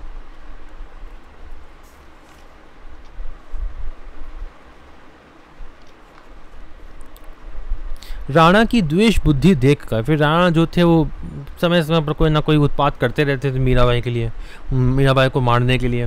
राणा की द्वेष बुद्धि देखकर श्री मीरा जी द्वारका में जाकर बस गईं। फिर वहाँ रहते हुए श्री गिरधर गोपाल जी की भक्ति करती, सदा सर्वदा उनकी सेवा पूजा करती। फिर वो चली गई मीराबाई वहाँ पे देखकर उनको। ये गई कैसी थी, ये भी तुलसीदास जी के समझाने पे गई थी, और ये भी अभी हम आगे पढ़ेंगे, ठीक है। तो द्वारका चली गई फिर मीराबाई, सदा सर्वदा उनकी सेवा पूजा करती, चाव से लाल डलाती। उधर राणा जी को श्री मीरा जी की भक्ति के स्वरूप का ज्ञान हुआ। जब भक्त जब चला जाता है तब ज्ञान होता है, और जब भक्त किसी राज से गया तो वो सब कीर्ति लक्ष्मी सब ले जाता है। अगर भक्त चला गया, जैसे विभीषण जब गया रावण के पास से तब नाश हो गया लंका का। उधर राणा जी को श्री मीरा जी की भक्ति के स्वरूप का ज्ञान हुआ, विरह में ज्ञान हुआ फिर, तो उन्हें बड़ा भारी मानसिक पश्चाताप हुआ। तब वे श्री मीरा जी के दर्शनों के लिए अकुलाने लगे। उन्होंने बहुत से ब्राह्मणों को द्वारका भेजा और उनसे कहा कि जैसे भी बने आप लोग श्री मीराबाई को ले आइए, वह आकर मुझे प्राणदान देकर जीवित करें। ब्राह्मणों ने द्वारका जाकर राणा जी की विनती सुनाई, परंतु वे द्वारका से वापस लौटने को तैयार न हुई। तब ब्राह्मण अन्न जल त्याग कर श्री मीरा जी के द्वार पर धरना देकर पड़ गए। ब्राह्मणों के हट को देखकर उन्होंने कहा, अच्छा तो मैं श्री रणछोड़ लाल जी से विदा हुआ हूँ। ऐसा कहकर वे मंदिर में गईं। भगवान के सम्मुख विनती करते हुए इन्होंने इस आशय का पद गाया कि प्रभु मुझ दीनहीन को अपने श्री चरणों में रखिए अथवा त्याग कर दीजिए, या चरणों में रखिए या त्याग कर दीजिए। ऐसा विरह के पद मीराबाई ने गाए, जैसी आपकी इच्छा। पद कीर्तन एवं नृत्य करते करते श्री मीरा जी श्री रणछोड़ जी में लीन हो गई। इसके बाद फिर किसी ने इनका दर्शन नहीं पाया। यहाँ लिखा है राणा की मलिन मति। ऐसा क्यों लिखा है? लिखा है श्री वृंदावन से पुनः देश में आने पर राणा जी पुनः पूर्वत इनको साधु संग, हरिभजन आदि से रोकने के विविध उपाय करने लगे। राणा के व्यवहारों से तंग आकर श्री मीराबाई जी ने गोस्वामी श्री तुलसीदास जी के लिए एक पत्र सुखपाल ब्राह्मण के हाथ भेजा। उसमें क्या लिखा था? स्वस्ति श्री तुलसी गुण भूषण दूषण हरण गोसाई, बारही बार प्रणाम करो अब हरो शोक समुदाय। घर के सुजन हमारे जेते सबने उपाधि मचाई, साधु संग हरि भजन करत मवही देत कलेश महाई। बालपन ते मीरा कीन्ही गिरधर लाल मिताई, सो तो अब छूटत नहीं क्यों हूँ लगन लगी बरियाई। मेरे तात मात सम हो हरि भक्तन सुखदाई, मुँह को कहा उचित है करीबो सो लिखिए समझाई। मीराबाई जी ने ये पूछा भक्त से। उत्तर में गोस्वामी श्री तुलसीदास जी ने यह पत्र लिखकर भेजा, जो विनय पत्रिका का पद है, बहुत ही प्रचलित है। इसका हम लोग अर्थ भी अच्छे से पढ़ेंगे। जाके प्रिय न राम बेदे ही तजिए ताहि कोटि बैरी सम यद्यपि परम स नहीं। तो क्या लिखा है? जाके प्रिय न राम बेदे ही, जिसको राम जी से प्रेम नहीं है, तजिए ताहि उसको त्याग दो, कोटि बैरी सम उसको, कोटि मतलब हजार बैरी समझकर, उसको हजार गुना बैरी वाला समझकर उसको त्याग दो। यद्यपि परम से नहीं, चाहे स्नेह हो तो भी। तज्यो, अब उदाहरण के लिए कहते हैं कि तज्यो पिता प्रहलाद विभीषण, जैसे प्रहलाद जी ने पिता को त्यागा, विभीषण जी ने रावण को त्यागा। विभीषण बंधु भरत महतारी, अपने भाई को भी त्याग दिया विभीषण ने, क्योंकि वह राम वैदेही से प्रिय नहीं था। बलि गुरु तज्यो कंत ब्रज बनितन भे मुद मंगलकारी। तो बलि जो राजा बलि जो थे, उन्होंने अपने गुरु की आज्ञा को नहीं माना था, शुक्राचार्य को, और ब्रज गोपियों ने अपने पतियों को भी त्याग दिया था। बलि गुरु तज्यो कंत ब्रज बनितन भे मुद मंगलकारी, नातो नेह राम के मणियत, केवल नाता राम जी से मानो। सुहद सुसेव जहाँ लो, अंजन कहाँ आँख जो फूटे बहुतक कहो कहाँ लो। ऐसे अंजन को, ऐसे काजल को रखने से उसको लाभ ही क्या है जब उससे आँखें ही फूट जाएं। तो ऐसे बैरियों के साथ, ऐसे स्नेहियों के साथ फ़ायदा ही क्या है जो भगवान का भक्ति ना हो।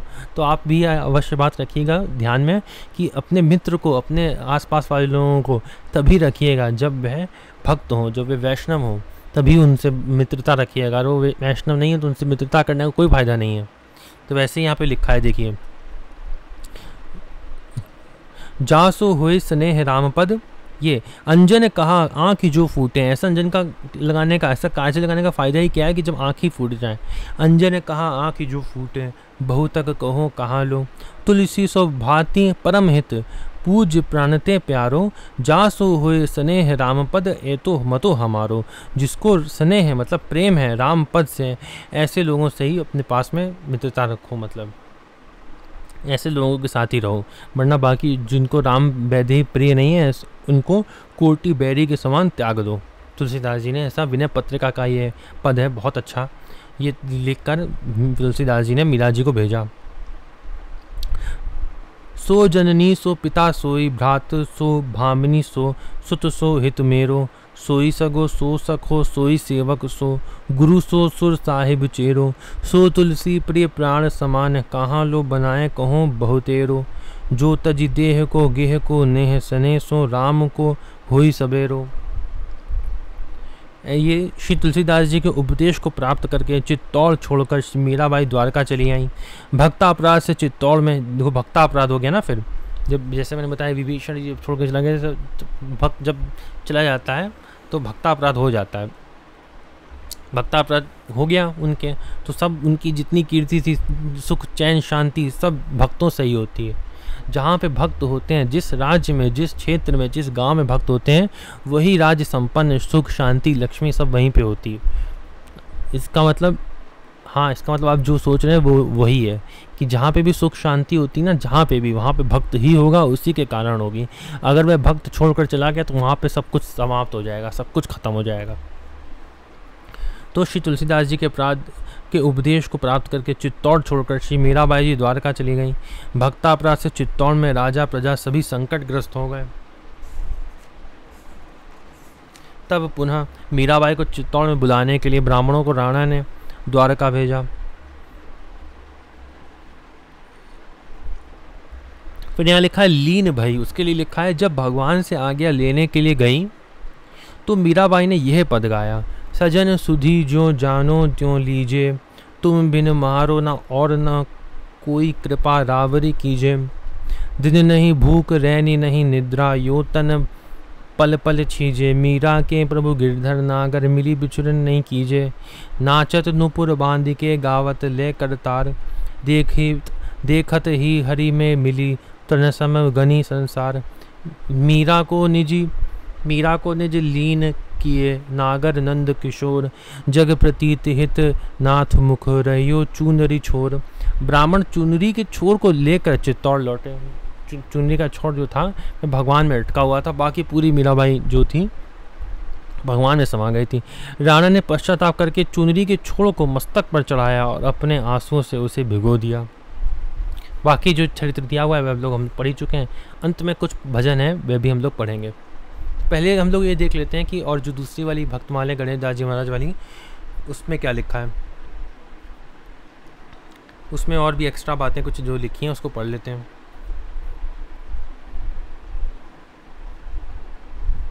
तो यहाँ लिखा है कि जब वापस वो आई थी मीराबाई वृंदावन से, तो मीराबाई ने यह पद गाया था।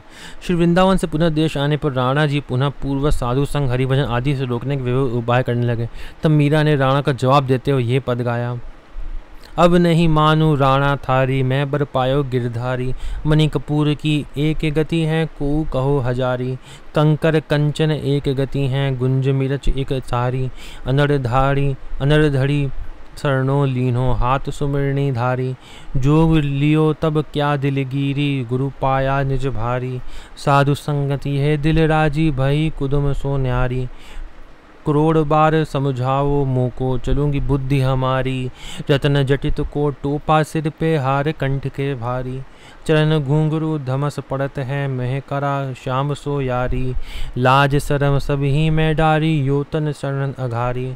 मीरा के प्रभु गिरधर नागर, झक मारो संसारी। राणा के व्यवहार से तंग आकर मीराबाई ने गोस्वामी तुलसीदास जी से कहा था और फिर ये पद का लिखा था। फिर गोस्वामी जी ने यह पद लिखा था जो हम लोग पढ़ ही चुके हैं पूरा।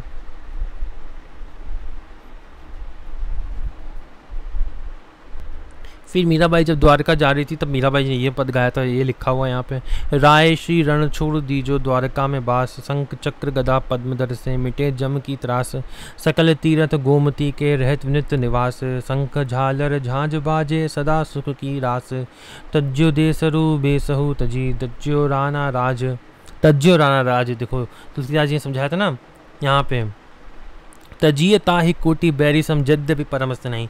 मीराबाई जी ने फिर यही कहा, तज्जो राणा राज, दास मीरा शरण आवत तुम्हें अब सब लाज, अति दुख मानी। कहते हैं कि मीरा जी के शुद्ध होकर चित्तौड़ त्याग कर द्वारका चले जाने के बाद वहाँ अनेक प्रकार के उपद्रव होने लगे, बड़े भारी विनाश के कारण दिखाई पड़ने लगे। तब राणा ने विद्वान ब्राह्मणों को बुलाकर इस संबंध में परामर्श किया तो सबने यही कहा कि यह भागवत अपराध का दुष्परिणाम है, जिससे राजा प्रजा सभी संकटग्रस्त हो गए। विभीषण का तिरस्कार करने पर रावण भी तो यही दशा हुई थी। रावण जब ही विभीषण त्यागा, भयो विभव विन तब ही अभागा। अब यदि तुम अपना एवं अपनी प्रजा का कल्याण चाहते हो तो जैसे हो तैसे श्री मीराबाई जी को पुनः द्वारका से चित्तौड़ बुलाकर आदरपूर्वक रखो। तब राणा ने ब्राह्मणों को भेजा, गए द्वार धरनो दे। मीराबाई जी ने प्रथम तो एकदम चित्तौड़ जाने से इनकार कर दिया। जब ब्राह्मणों ने राष्ट्र का संकट सुनाया तो श्री मीराबाई जी ने कहा, अच्छा, उनको दया आई मीराबाई जी को, अच्छा तुम लोग जाओ, अब श्री रणछोड़ लाल जी की कृपा से सब संकट टल जाएगा। मीराबाई ने कहा कि अब तुम जाओ, सब संकट टल जाएगा भगवान की कृपा से। परंतु ब्राह्मण तब भी नहीं माने, वह धरना देकर बैठ गए। तब मीराबाई जी ने कहा, अच्छा मैं द्वारकानाथ जी भगवान से आज्ञा ले आऊँ तब चलूँ। ये कहकर आप अत्यंत विनय भाव से भावित होकर रणछोड़ भगवान से विदा होने गई। उस समय आपने ये पद गाया। तो यहाँ पे जो पद दिए हुए थे, सजन सुधी ज्यों,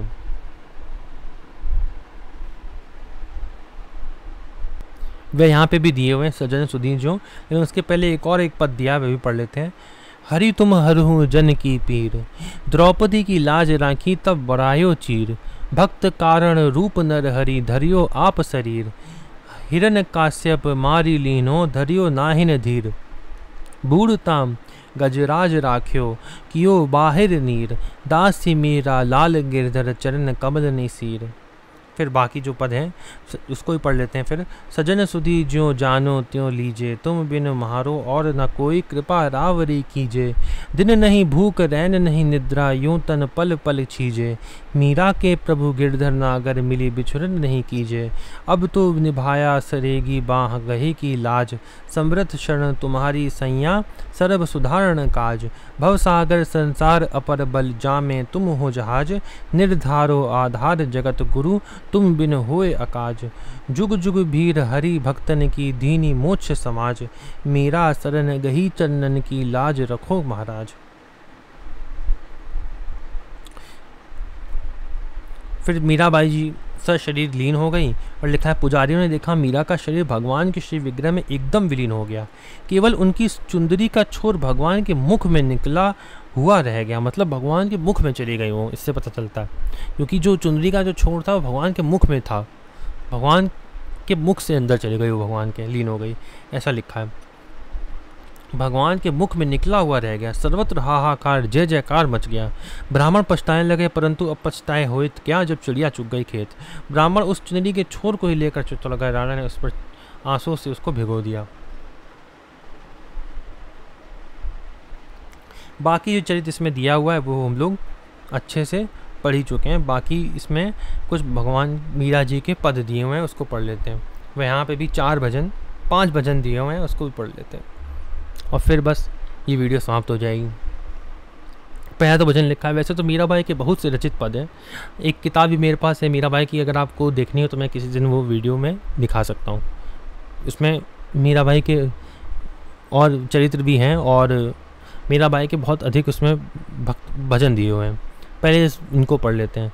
वैसे तो श्री मीराबाई जी के बहुत से रचित पद हैं, लेकिन उदाहरण के लिए कुछ पद प्रस्तुत किए जा रहे हैं।